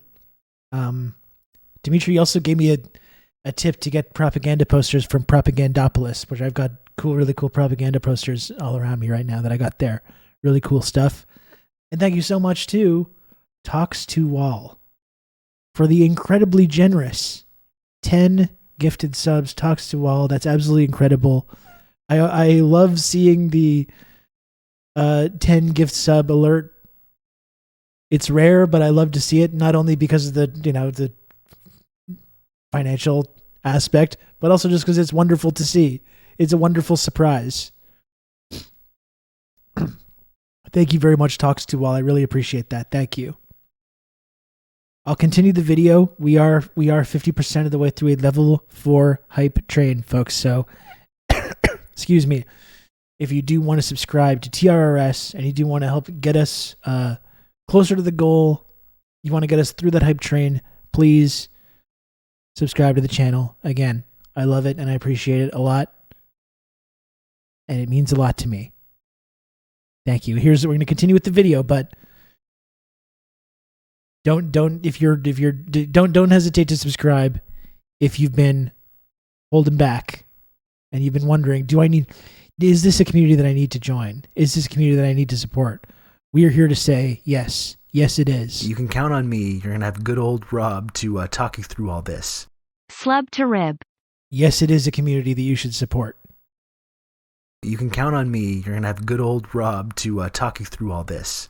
I enjoy this, not a cult. And it's not a cult. That's exactly right. We all know that. Sin Chow, thank you very much for the 28 months resub at tier 3. Thank you, Sin Chow, for that. I really appreciate that. Thank you, Takiero, as well, for the 7 months of tier 1. Not correctly identifying it as not a cult, this community. Correctly, we love that. We love to accurately describe things in this way. So, Thank you. Thank you to everyone who's supported the channel and who correctly recognizes that it's not a cult, pyramid scheme, a psyop, or any of that bad stuff. And if it was, I would tell you. We are on level 5 of this hype train. 4 minutes to go. I'm going to keep going on with Michael, but we'll see. If you still want to subscribe, there's still a chance to get all the way through this very exciting hype train. But back to Michael Parenti. More. And some of us sit there and say, what about the guy who says we should have drastic cuts with major conversion plans to convert this to civilian economy where so many things need to be done, where so many things need to be built, a rational mass transit system and this and that, reallocation of tens of billions of dollars. You don't hear that. That guy is cut off. Nightline once had Richard Burke and Richard Pearl on, one of them supporting the Reagan hardline anti-communist policy, another one saying it wasn't hardline enough and was getting soft toward the Russians. McNeil Lair now does have one, quote, progressive commentator on, Erwin Knoll, after much agitation and pressure, but whenever he's on with 5 other people, and he only gets about a half a minute, and he's not very good anyway. That's why I'm trying to insert myself into the marketplace of ideas. NBC, I've been on Crossfire twice. Horrible, horrible. You sit there and you got one right-winger here. It was Robert Novak and Reed Irvine of AIM here, and they're screaming at you, both of them shouting, and you can't finish a sentence. I remember turning to Novak, I said, is this a screaming match, or are you going to let me finish a sentence? He said, we'll let you finish a sentence, but first we have to break for a commercial. And I'm just going to go blow my nose. Again, that very spicy soup, very delicious. It loosened a lot of shit up there, okay? In the old face. No one subscribe while I'm gone, okay? I'm just going to be a moment. Please, let's have no more subscriptions until I get back. Thank you. And that's the way it is. When I wrote Inventing Reality, the National Enquirer, my one moment of my Andy Warhol, one moment of total national media glory, National Enquirer, you know the rag that you see in the supermarkets? He calls me up and the guy says, Mr. Parenti, we want to do a story on you and your book, the Inventing Reality. I said, in the National Enquirer? I said, hello? He says, yes, could you tell us this? And the kind of questions he's asking, it's very interesting. You're sort of caught. You have to give the interview. I said, I don't want to talk to you. I know what you're going to come up with. He says, well, if you talk to me or don't talk to me, we're going to come up with it anyway. And he says, and so you might as well be able to try to get your 2 cents in, So, they got you hooked. So you say, no, that's not what happened. That isn't what I said. This is what I said. No. Well, it finally came out in the National Enquirer. Good old Rob to talk you through all this. The bottom half was ads, and here was this whole half a page, and it said, professors teach hatred of America. My jaw dropped, and there were 2 pictures there. A picture of me and a picture of Karl Marx, both of us next to each other. And then there was a graphic on the other side of the picture. The hell is this? The graphic this? consisted of... The hell's this? Sikalufakis gifted a sub. That's a total of 5 for Sikalufakis, putting Sikalufakis in the elite tier of the non-cult friendship triangle system. And DRP50 gifted a sub as well. Well, thank you to you both. I specifically requested no subs while I was away, but yeah, thank you. Thank you for the gifted subs. I really appreciate it. Ugh, so frustrating.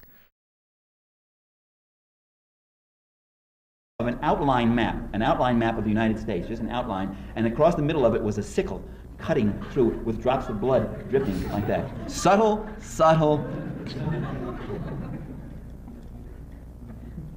If only. So sometimes people, in my opinion, do get exposure in the media. You don't want to overstate it. The outcome is that you have a media that has a very pro-business bias. What's good for business is generally thought of as good for America. Alternative policies and approaches are seldom discussed and debated. There are all sorts of feelings, in a democracy where the average citizen does not own a radio station or a TV station, mass demonstrations, feelings, sentiments of these sorts become the creative impetus for democracy. They're a feedback. They're a way that citizens can feedback and tell their government that enough is enough here, or we want more of that and the other thing. Many of those kinds of protests are blacked out of the media. They're simply not allowed in. The media are generally anti-labor, non-existent. Labor is almost non-existent. U.S. interventionism abroad, almost always supported, unless opinion turns sharply, and unless American lives are being lost and the objective isn't being quickly done. We see that kind of racism, ethnocentrism right now in the national discussion on Somalia. 18 U.S. Rangers were killed, 78 wounded in one fight, and suddenly 18 American lives become the most important thing that exists. No word, no debate ever about the over 1,000 Somalians who've been killed. They're still bombing Somalia. Something. We now know that the Belgian paratroopers massacred 200 Somalians just a few weeks ago, and it was all covered up. There have been many of them killed. UN head of the military mission, David Stockwell, is saying things like, "Oh, we don't 30 years later." Or in that one demonstration, 30 years later, were endangering the lives of the UN troops, so they had to be. That's why we shot at them. They were committing acts of violence or shooting at the UN troops.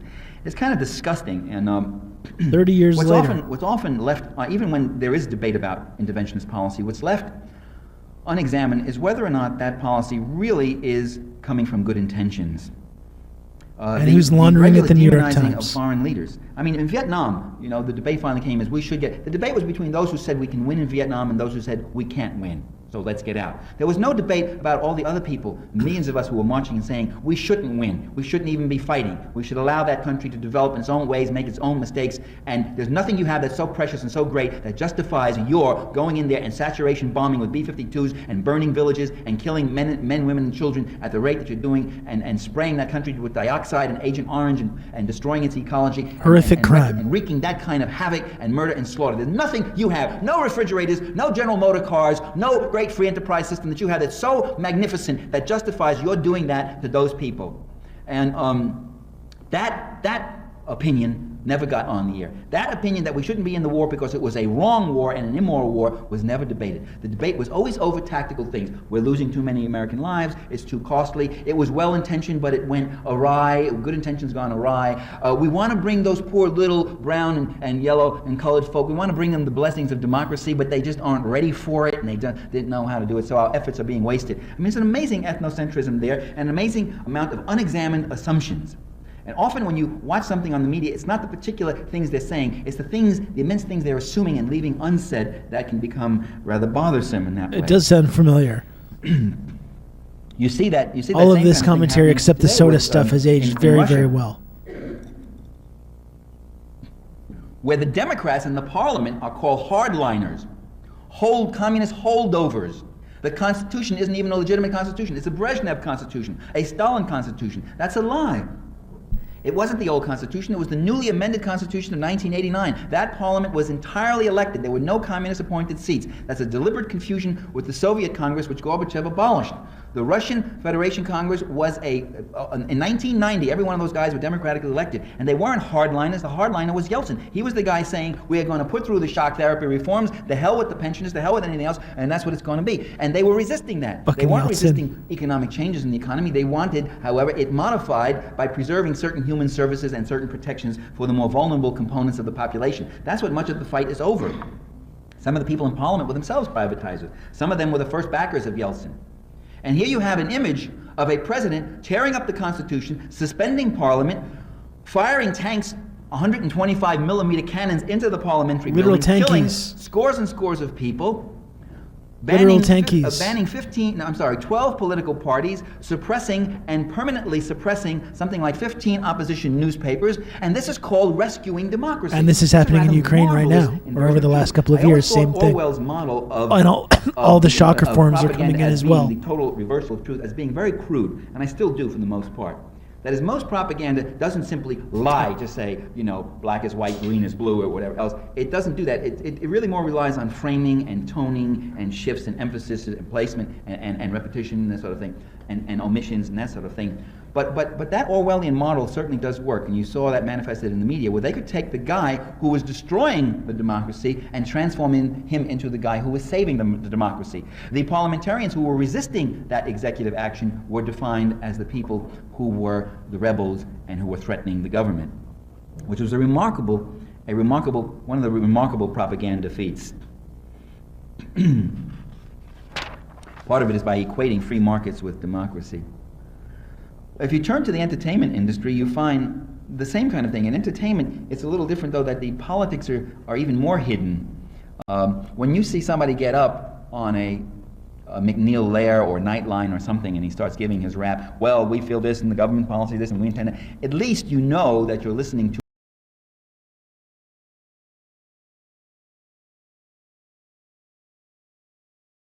an interested party, or you're listening to someone who is dealing with a political question. When you watch the political values insinuated in entertainment, it's often hard to even detect them. I mean, you don't realize what's going on. The entertainment industry generally argues with Samuel Goldwyn, namely that we don't have political messages. We're in the business of entertaining people and not propagandizing them. Samuel Goldwyn, the Hollywood producer, once said, if you have a message, go to Western Union. What he was telling writers and filmmakers, if you want to make a film like Grapes of Wrath, Salt of the Earth, these great dramas that say something about the struggles of the poor and all that, you got some message like that, go to Western Union, don't do it in the films. But if you watch Samuel Goldwyn's films, there's a message, there's a political message in there. You watch those films, you come away with an impression about the world and its values and all that. First of all, everybody's white, except for maybe a black servant here or there, one or two.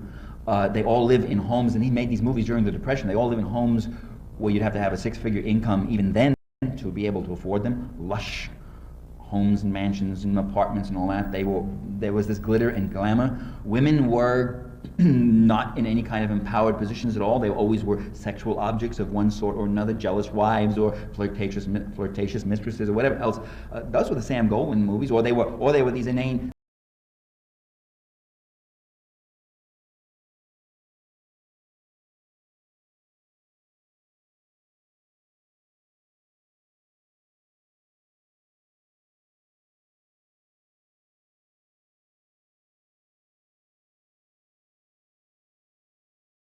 Ladies who came down on heels and great ostrich feathers on their hairs coming down a great white way.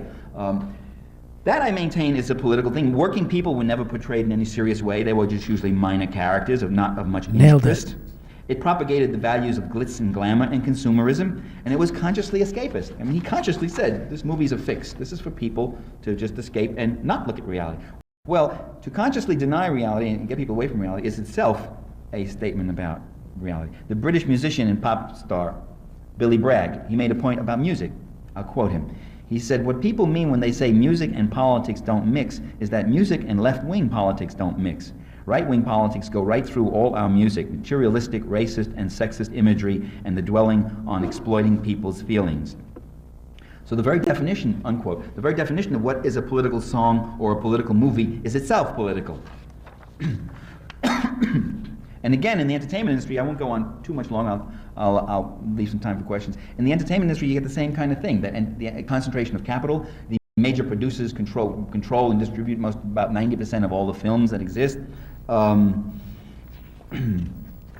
major producers themselves are financed by the major New York banks. So Hollywood it is true, Hollywood is controlled by Wall Street.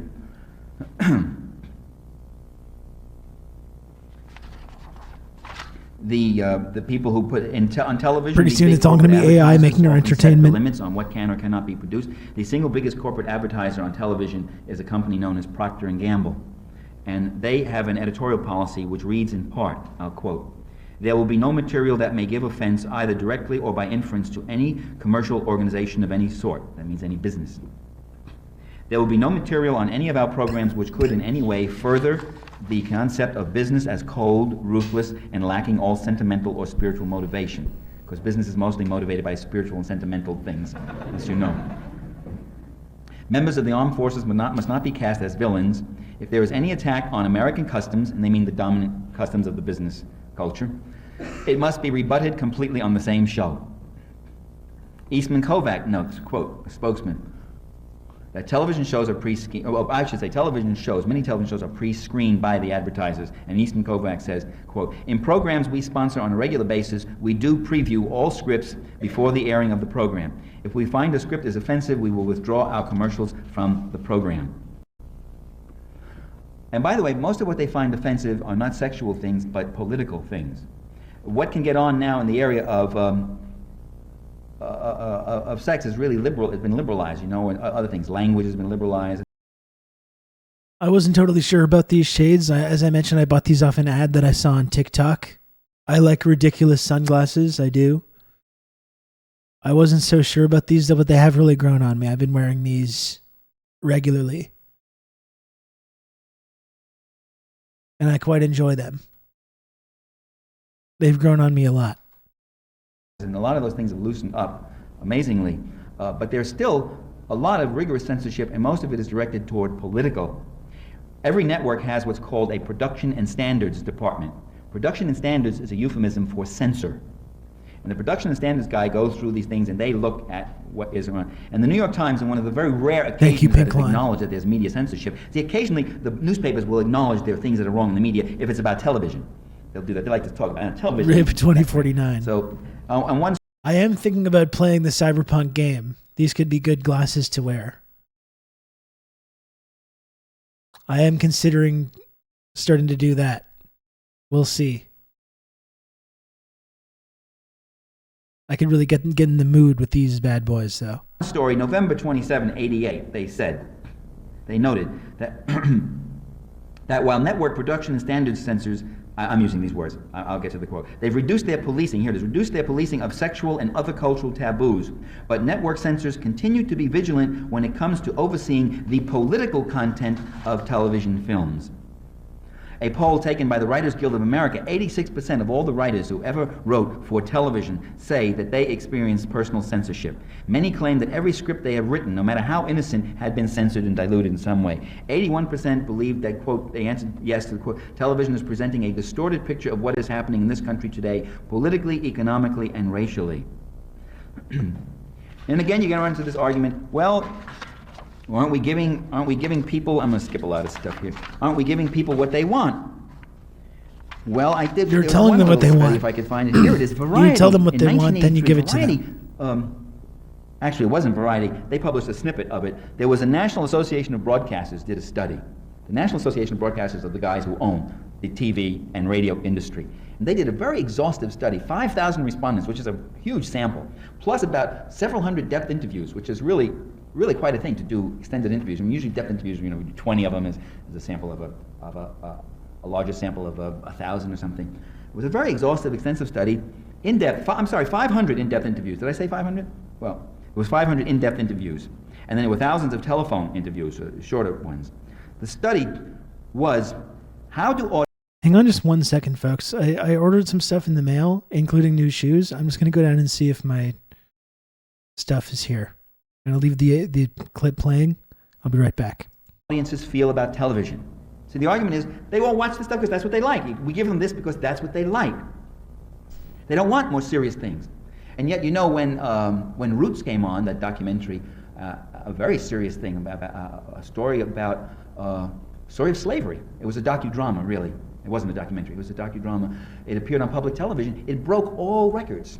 There was no major network that ever had audiences like that. All records, people watched it and they were riveted and they were fascinated. And it's true of a number of other quality kinds of things. When they actually get on and when people see it in a certain framework or whatever else, and not too alien, it doesn't seem too odd or too strange to them, they will watch it and there's a real hunger for interesting and informative things, which can also be entertaining. It doesn't have to be dull because it's informative and because it's important and serious. It doesn't have to be dull. It can be fascinating, you see.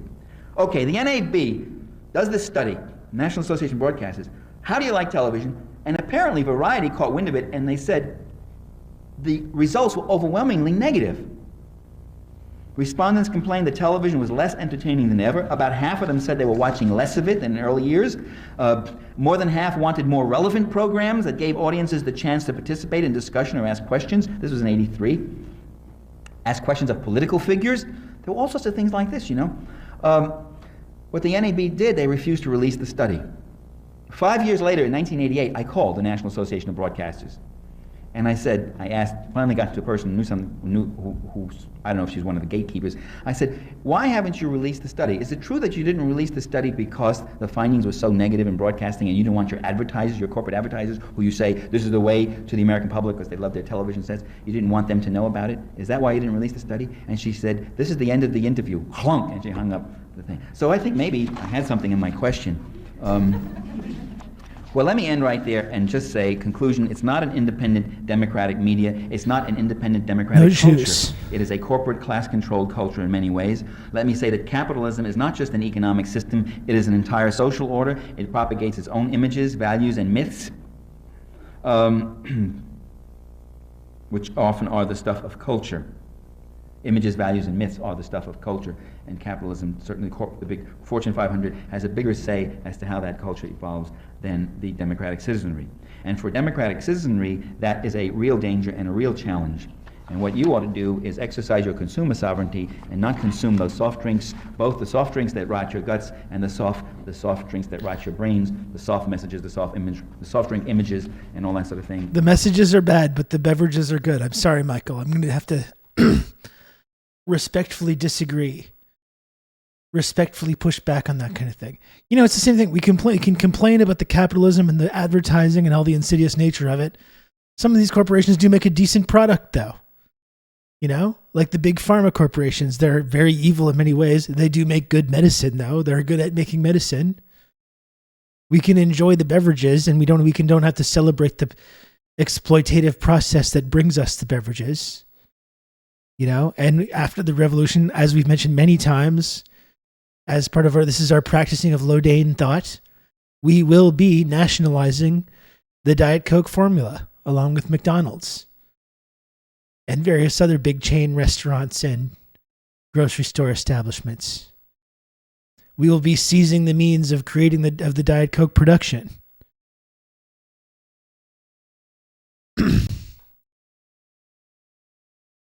And we'll be able to bring it to everybody. You know, maybe we can promote healthy habits, right? I think we can agree, like Michael's correct, if you're sucking down a 2 liter of full sugar Coke a day, that's not good for you. It's not good for your teeth. It's not good for your body. In moderation, though, it can be a tasty little treat, though, you know? And we can have that. Socialism is about no beverage. That's right. The specific shots at the beverages for Michael, it's disappointing and upsetting, I'll tell you that.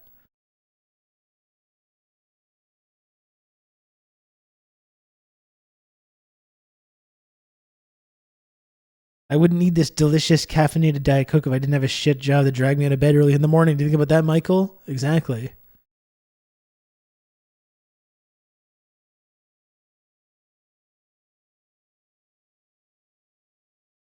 Maybe I wouldn't be hooked on sugary, fatty foods if I wasn't a chronically depressed subject to neoliberalism. Very unfortunate, some of these reactionary anti-beverage stances Michael's taking here. And what we also have to do is talk back to our television sets and our radio and support alternative media, both alternative news media and alternative entertainment forms. I'll end right there. Thank you very much.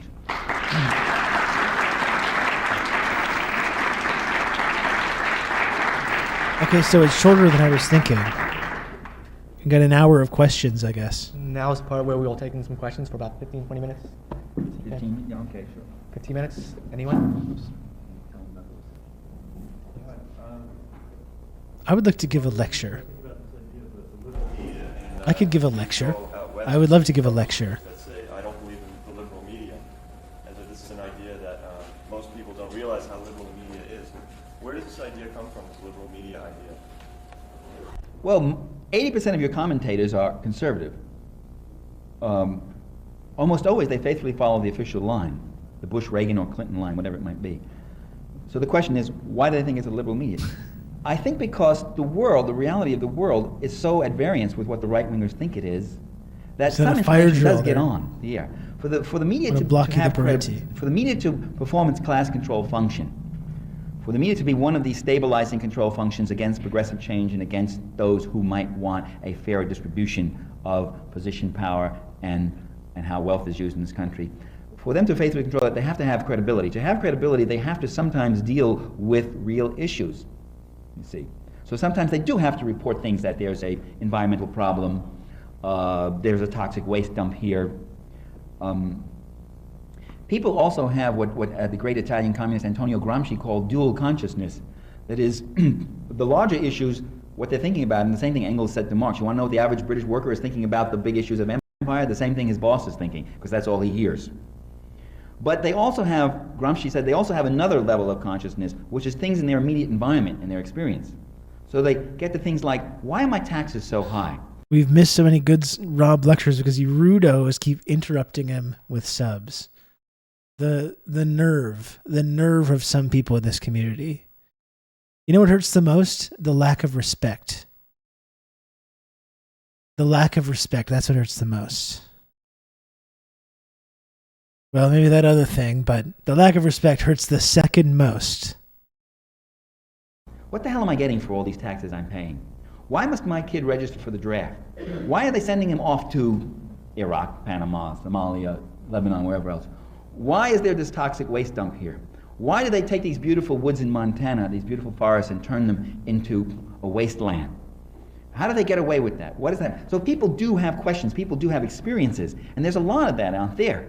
And the media has to be cognizant of that to some degree. When the Exxon Valdez, for instance, caused that disaster and destroyed that pristine, beautiful, that God created this beautiful coastline in Alaska, killing millions of fish and birds and otters and all these creatures and destroying the whole industry there. They had to report Dutch, thank you. I knew someone was going to get when that. they report that, Exxon doesn't look good. When Exxon doesn't look good, then the right-wingers say there's the liberal media baiting and beating on the poor little corporations again. But when they reported it, who did they interview? They interviewed officials from Exxon. They interviewed government Alaska officials.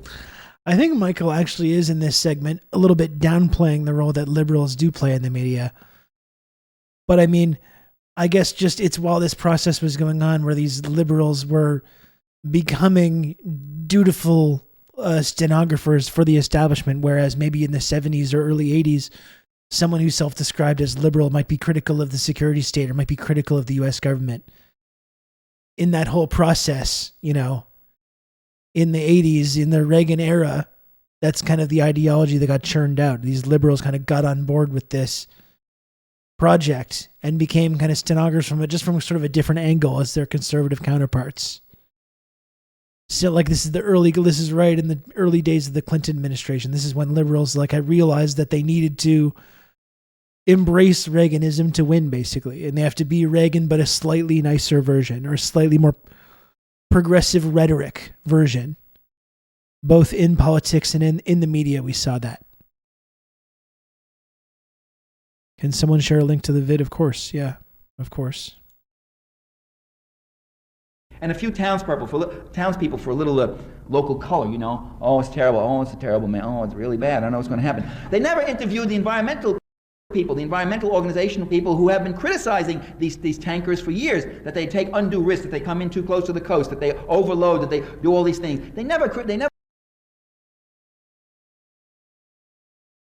get the people who really have a criticism of why that happened. That thing wasn't just a natural thing that just sort of happened, but there's a whole system of interest and power behind getting as much of this oil as cheaply as possible from here to there. But in the midst of all that, even though critics like myself may be dissatisfied with how the Exxon story was covered, people on the right are enraged that it was covered at all. If they had their way, your average newspaper would be nothing but a few glorifying stories about the wonders and blessings of private enterprise, and then a few anti-communist horror stories, you know, what the North Koreans are doing, torturing little babies when they come out of the womb or something, and then some crossword puzzles and cooking recipes and comic strips. And by the way, that does describe a lot of newspapers in America. You know, you live in New York, I mean, you go across the country, and it's amazing. You pick up some of these papers, and that's pretty much what they are. Now, to the extent that they aren't those things, that's when the right-wing media gets bothered. To the extent that they've got to hear an occasional bumbling comment from Tom Wicker or Bill Moyers on the media, who never goes too far over, you see. To that extent, they say it's a liberal media. They forget the other 16, right? They forget William Buckley and McLaughlin and George Will and Evans and Novak and all these people who are talking. One or two of those people is enough, is something they don't tolerate. So they call it a liberal. And by calling it a liberal media, of course, you keep the media on its guard. You keep it dressing off to the right, to dressing its right, dressing right. You keep that kind of drum fire hitting from the right to keep pushing it over to the right. So you change the center of gravity. That would be my answer as to how you can have these people convinced it's a liberal media when in fact it isn't. That was a good question, by the way. It really got me going, didn't it? Question?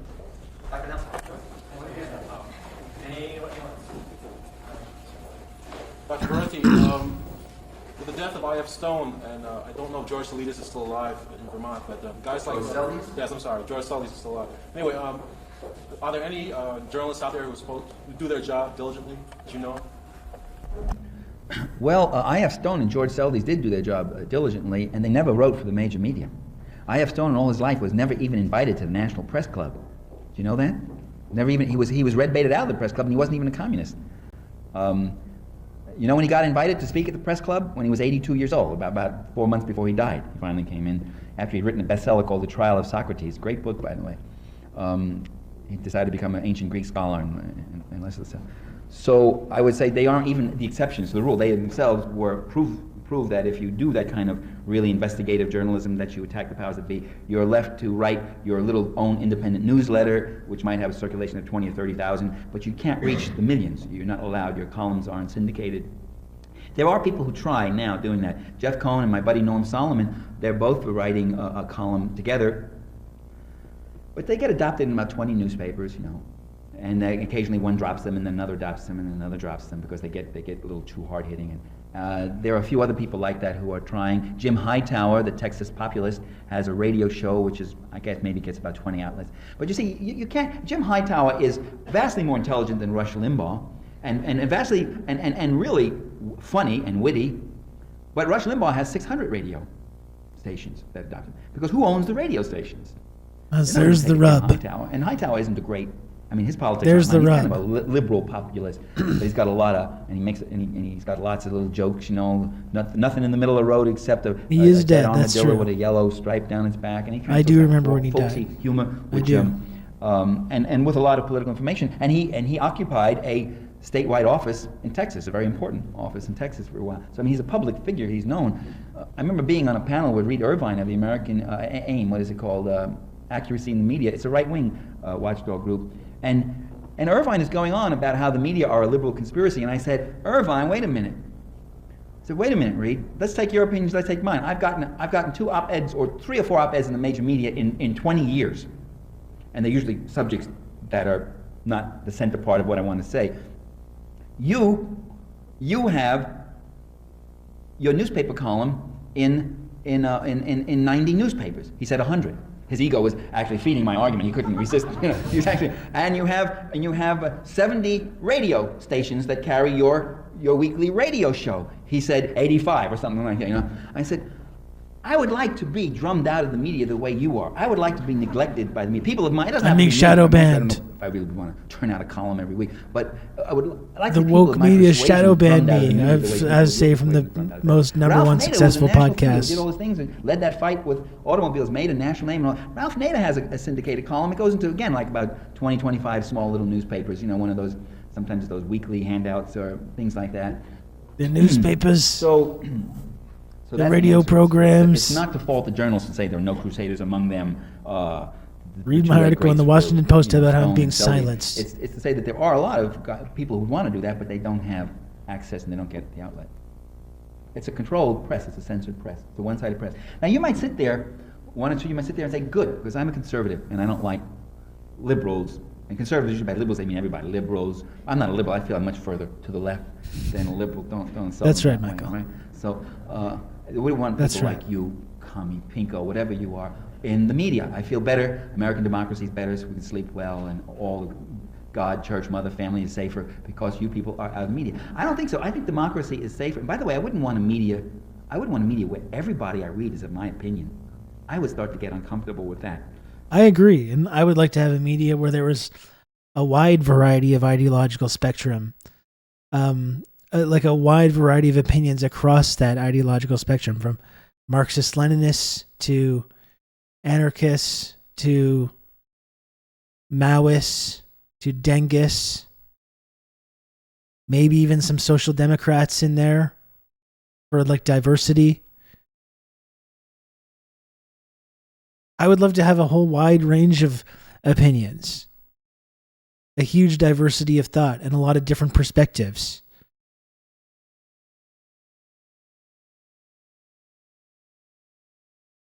I actually don't care how broad the spectrum is or isn't. I just want Matt Iglesias to be forced to do manual labor and never write a single word again. That's the system I support. I support that as well, Marty. I would love to have have someone like Matt Iglesias doing socialist agitprop and have to like go use his column to be like, I was wrong all those years. I was wrong and I apologize. You know, not that he would not write another word. I want to get him on board and force him to like use his fucking lazy piece of shit no talent skills to bring these ideas to his boring audience and be like, yeah, I was wrong all those years, and I'm sorry. I was wrong, and I'm sorry. And now I'm going to devote my life to spreading the word of revolutionary socialism. Or be forced to do toxic cleanup as well. I would definitely like a public apology and some self-criticism, I think, as a final sign-off from those kind of folks. Some public self-criticism never hurt anybody. In fact, it's a way to improve yourself.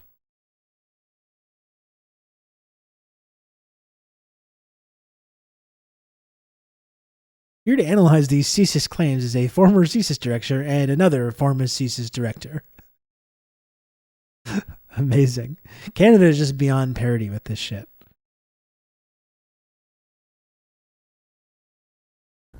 I think a democracy is much safer when you have the whole spectrum, you see, where you can really have a real variety, and we can really have real critical journalism, and we really can have a free and independent press that isn't mouthing what the official line is, but is always questioning and challenging that from several points of view. To hear two sides of a story is not to hear all sides of a story. One last question, because... And by the way, for as much as people say that doesn't happen in China or whatever, I hear the exact opposite, that there is actually a pretty wide diversity of thought in China and a whole lot of different opinions that are talked about and discussed. As much as we just say that it's completely the opposite, I don't think that's the case at all. My throat is going, and pay isn't really that great anyways, is it? No, joke.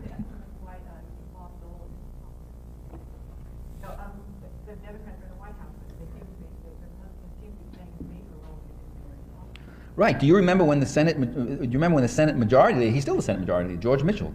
You never see him in there in any way like that.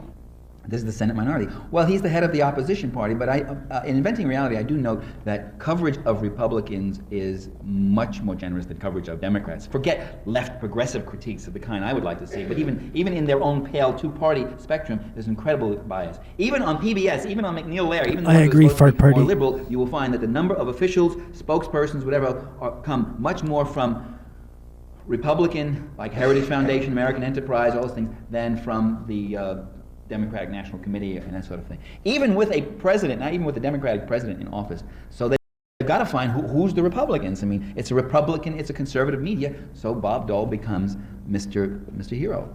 And so he gets pressed like he's never gotten before. He's just delirious. I mean, he's probably happiest guy that George Bush, his president, got defeated.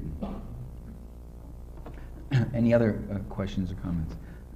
Can we make this the last one? Okay. Sure. Prima donna Michael.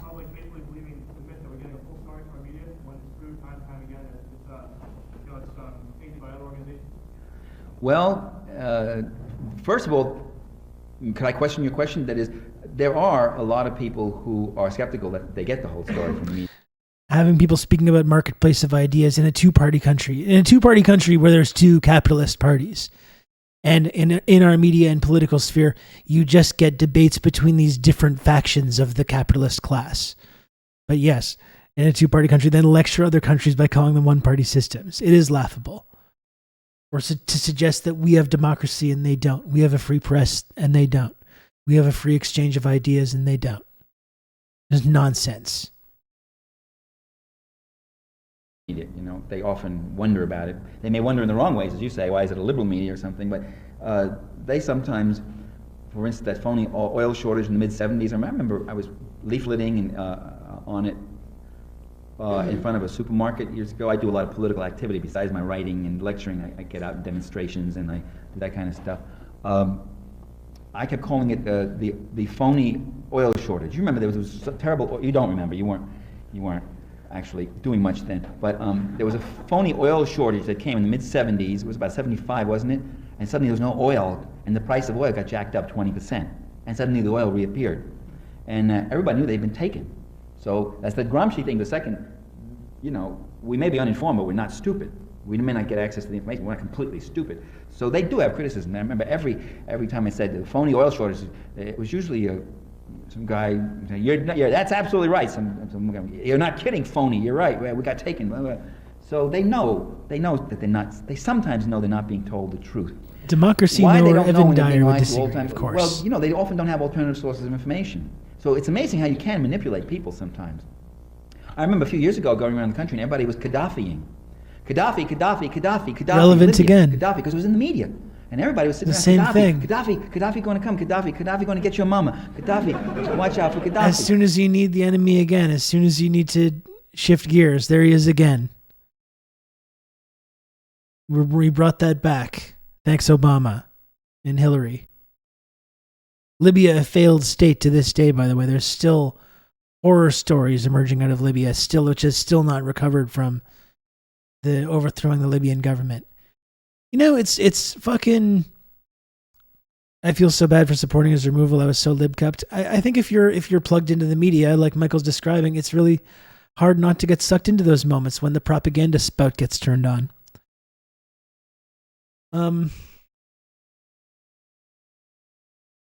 You know, it's really fucking gross. And you know what? It's like, given what happened, it's amazing how controversial it is to not even like support Assad in Syria, but to suggest that the United States government should not be trying to overthrow Assad in Syria under any circumstances. The United States government shouldn't be arming and funding proxies to fight a civil war in Syria with the goal of removing the leadership of the country. Like, we saw what happened to Libya. We saw what happened when they got exactly their way. And then they try to do the same thing in Syria. And you say, like, no, I don't support this. And they're like, how dare you say that? Don't you know all the terrible things Assad has done? How dare you? And people still believe it. It's amazing, isn't it? They still get caught up in it. They still say, okay, I could never say anything that could be construed as any kind of support for anything Assad has done, or the Syrian government, or what have you. Never would I do that. But then you're trying to take this nuanced foreign policy position about it, and you just sound like a fucking asshole. You know? Like, no matter what you think of Assad, you see what happened in, like, do you think generally, if you're one of the people that has gotten pulled into this, do you agree that they should be doing to Syria what they did to Libya? Again, Libya, years later, you know, over a decade later now, still a failed state. And there's still people that are like, no, but Assad is bad though, so we got to do something about that. We got to arm these proxies. And don't you care about the Syrian people? And that was the moment that Putin and Russia were like, no, we're going to get involved with this, and we're not going to let you do that. We're not going to let you do to Syria what we just all watched you do to Libya. And it would have worked, that's right. And Russia committed a lot of violent acts in that war as well, flattening Aleppo.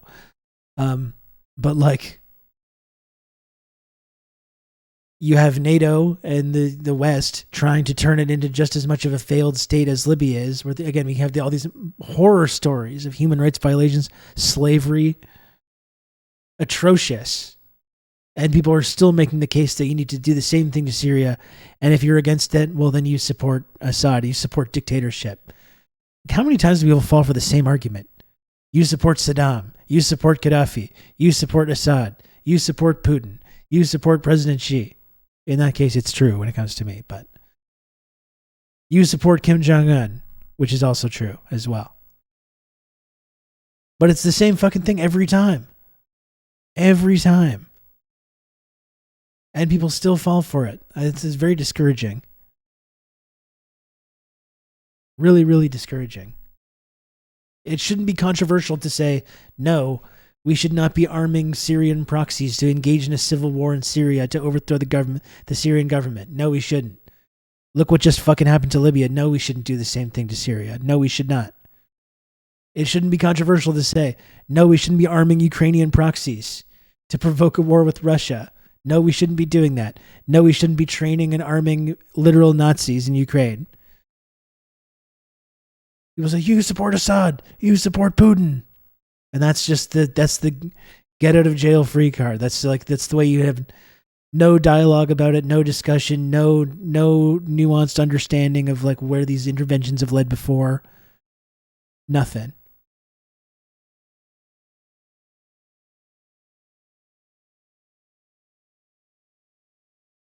I was in Algeria for business during the Libya war. When I returned, I was randomly picked out of the line in customs and coincidentally asked if I was in any protest against America and was it pro-Gaddafi in Algeria. I'm like, dude, I'm an oil pipeline engineer at the time, and then he asked me if I'm Muslim and why I bought dates with me. And if I was doing Ramadan, I was like, no, I'm Jewish. TSA was so mind-fucked by the time they were done with me. Jesus.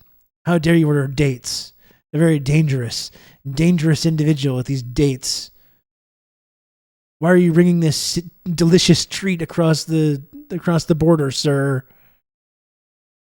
We simply use the computer to mark up the size of the account. What's that, Dimitri? Recording Jabali.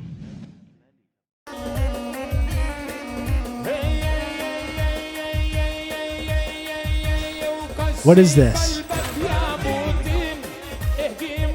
What is... I don't know what this is. I can't turn this off.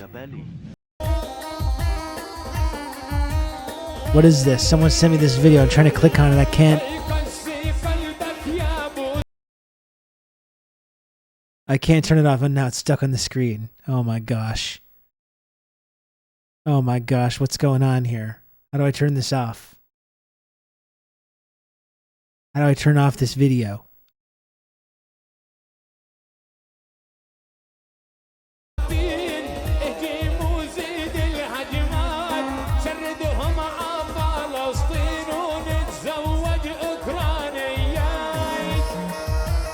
This is outrageous.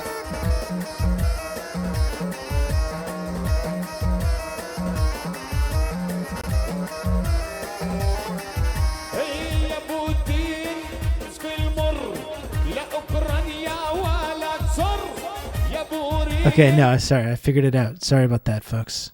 Sorry about that intrusion. Sorry about that, I apologize. You know? And I said, wait a minute. Gaddafi's head of a little country with 3 million people. You really... Even knowing the U.S. foreign policy and the pattern, I still can fall for the Assad bad discourse, especially when they're actual French elected Assad supporters. These are the ones of the most ghoulish right-wing and conservative figures that are very happy with Western hegemony. Something feels wrong about this all. Then ignorance can drive it wherever.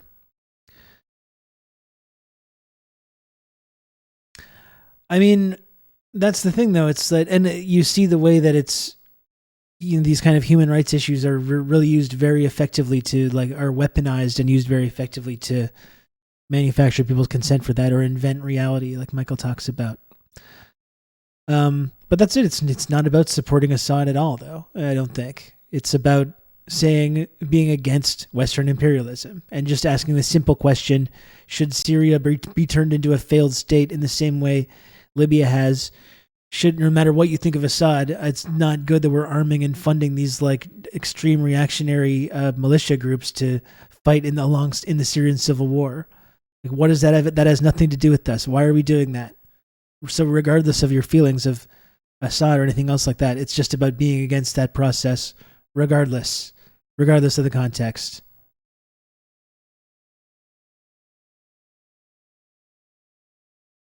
Good day, Rob. You heard the good news. I saw that Chad asking about nationalizing Exxon's assets in their country. That is exciting to see. I mean, it's funny just the way that it's framed in the media as being they're nationalizing Exxon's assets and not they're nationalizing their own resources in their country.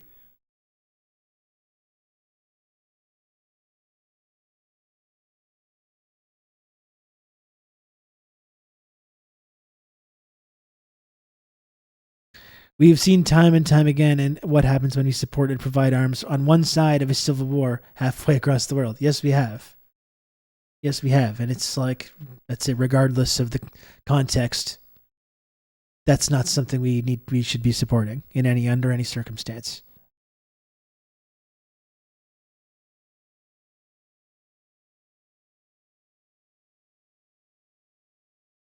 Most often we fund both sides. That's right. That was the amazing thing about Syria, where you've got like one arm of the intelligence community arming one side, and then you've got other factions in the intelligence community arming the other side. Just like beyond parody. absolutely beyond parody. I think that's a mortal danger to the United States. And a few months from now, when Gaddafi drops from Sacrament. from the media, you're going to be still talking, Gaddafi, I can't sleep, Gaddafi, what are we going to do about it? And then it was Noriega. I mean, wait a minute, Noriega was in bed with the CIA, he was doing this. The But one day he CIA decided he asset. didn't want to do any more of this stuff against the Sandinistas, and Bush decided he had to go, and they wanted to reassert their power in Panama, and the Panamanian Defense Force was kind of a left military force.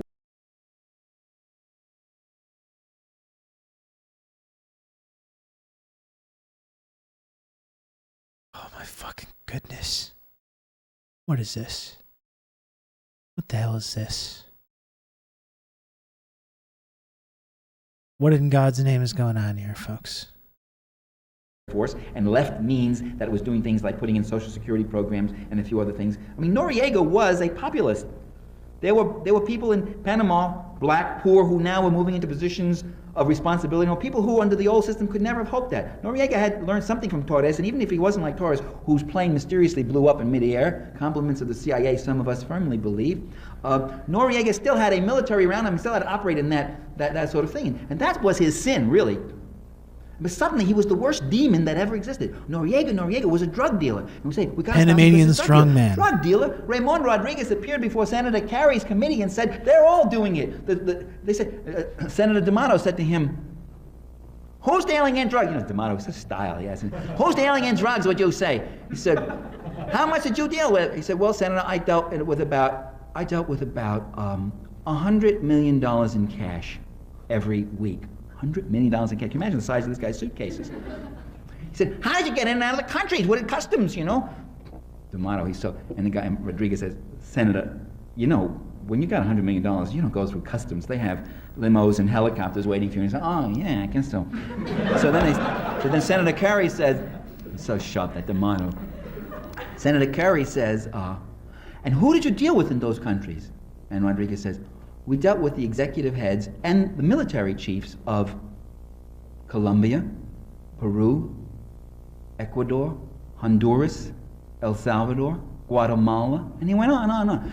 And then Kerry says, we won't take the names, we'll get the names of them in secret executive session. I said, oh, right, Senator Kerry, because right, you and I are not old enough to hear the names. We might get upset and we would cry, and we don't want to, you know.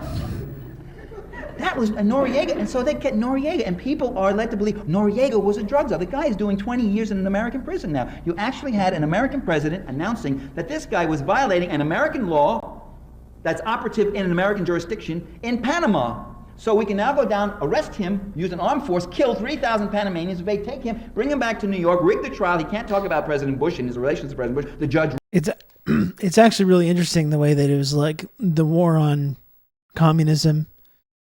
Then it was the war on drug traffickers. Then it was the war on terrorism. How that the process stayed the same of arming and backing these Contras, but the justification was always kind of different. And he realized how that's none of that shit ever mattered. It wasn't about these specific goals. It was about perpetuating that specific foreign policy. And the reasoning changed every couple of years.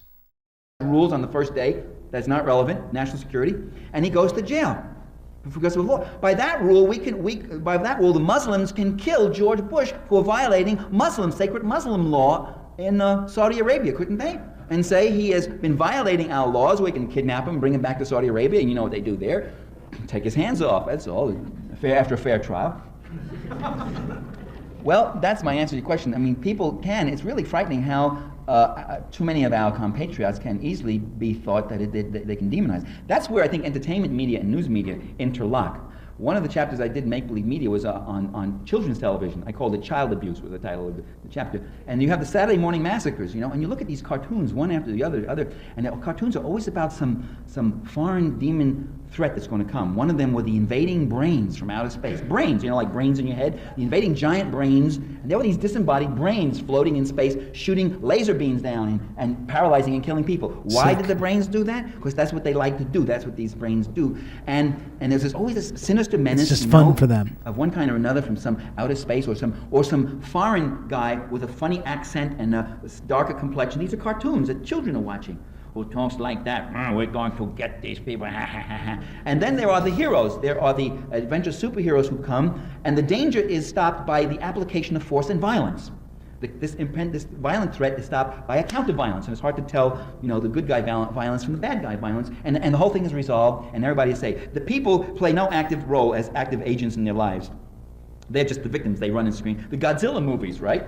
Godzilla reappears periodically to impose his urban renewal program on downtown Tokyo, and they finally have to shoot and kill and get him, and he goes back in the ocean only to reappear a few years later when the Japanese filmmakers got nothing better to do. That's exactly what our foreign policy is. We are now told the commie menace is over. These immutable, relentless, totalitarian, brutal, violent communists who folded up their whole system the minute 100,000 people marched out in the street. I thought it was very impressive. I thought, gee, I wish we could do that in Guatemala or El Salvador, places like that. And now we hear from our leaders, there's a world of adversaries out there. Just because the communists are gone, don't mean there's a world of adversaries who apparently a few years ago they had overlooked, but are now out there, you see. Fortunately, from the perspective of these military industrial complex guys, after around this time, the early 90s, the USSR has been defeated. Like I said, they're looking for other enemies, the drug traffickers. And then, coincidentally, just a few short years later, they just make a gosh darn mistake and they allow this massive terrorist attack to happen. And wouldn't you know it, total coincidence. They just managed to mess that one up, unfortunately. Totally coincidentally, there's a massive terrorist attack, and then they've got a blank check and a 20-year blank check to run roughshod over the entire Middle East and go back into Iraq and go into Afghanistan and do all these regime changes. Wouldn't you know it? What a crazy coincidence that is. There's a big oopsie when they let that one happen. By their own allies, their own strong allies. And so we need all this military. We need it's dangerous all that. Out and there. They're right. There are adversaries. In all those countries, there are people who are fighting for the left against the right. Now, what does left and right mean? Are these two mystical global cults that you belong? I will belong to the left or the right.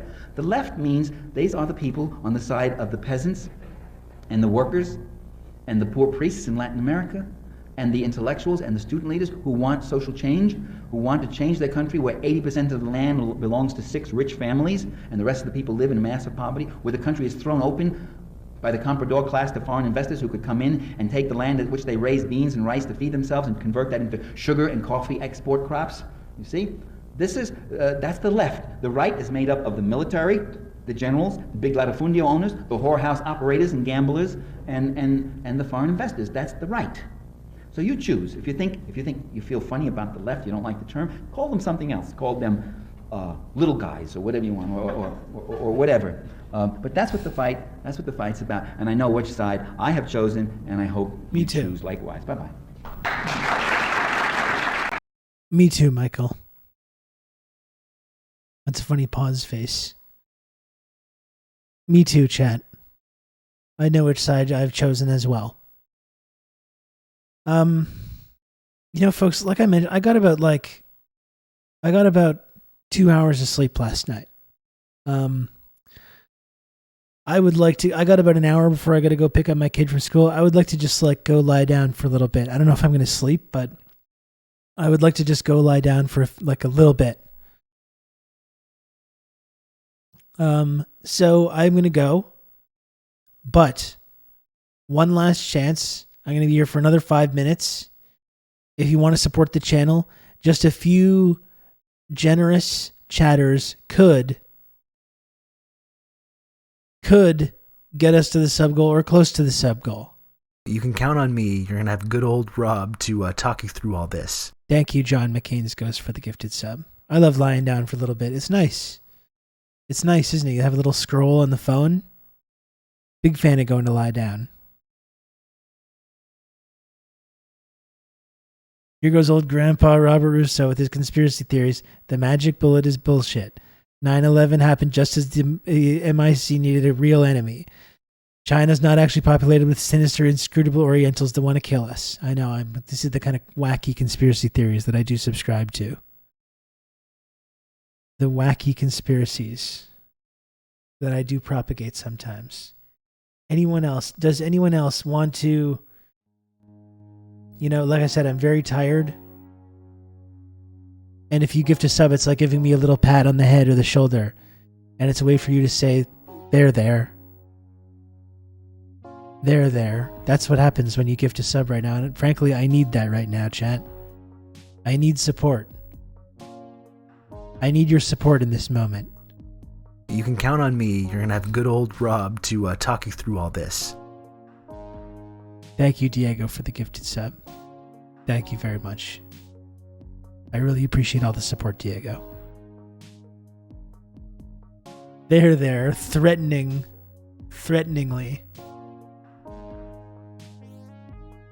Each slub is like a little forehead kiss. That's right. You can count on me. You're going to have good old Rob to talk you through all this. That's exactly right. Thank you, Brian, for the gifted sub as well. Thank you. Is anyone else? Does anyone else want to say there, or give me a little forehead kiss in slub form? You can count on me. You're going to have good old Rob to talk you through all this. Thank you. Very some big sweeties in the chat today. Some major sweeties. Not my password, thank you. I appreciate that. And thank you, Dummy Dorco, for the gifted sub. Thank you, Dummy Dorco. And thank you to all the certified sweeties in the chat. I appreciate you.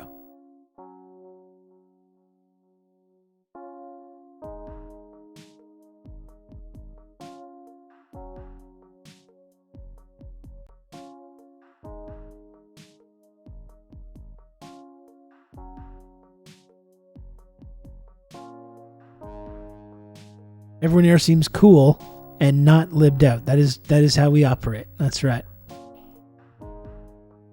That is what we do over here. And thank you, Proletariat, for the 51 bits. Prepaid friend coins. That's wonderful as well. Thank you.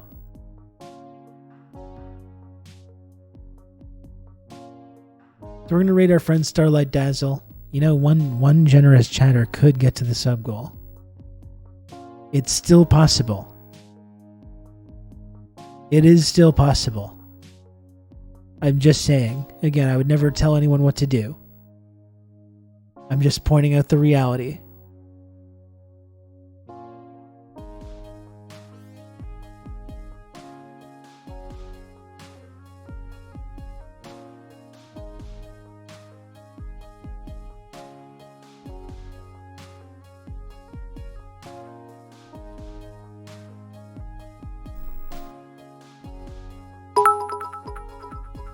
Shernipow, my goodness. 1,000 friend coin from Shernipow. Thank you so much. Very kind of you. Thank you. What a wonderful, that was a wonderful send off. Goodbye, everyone. See you tomorrow.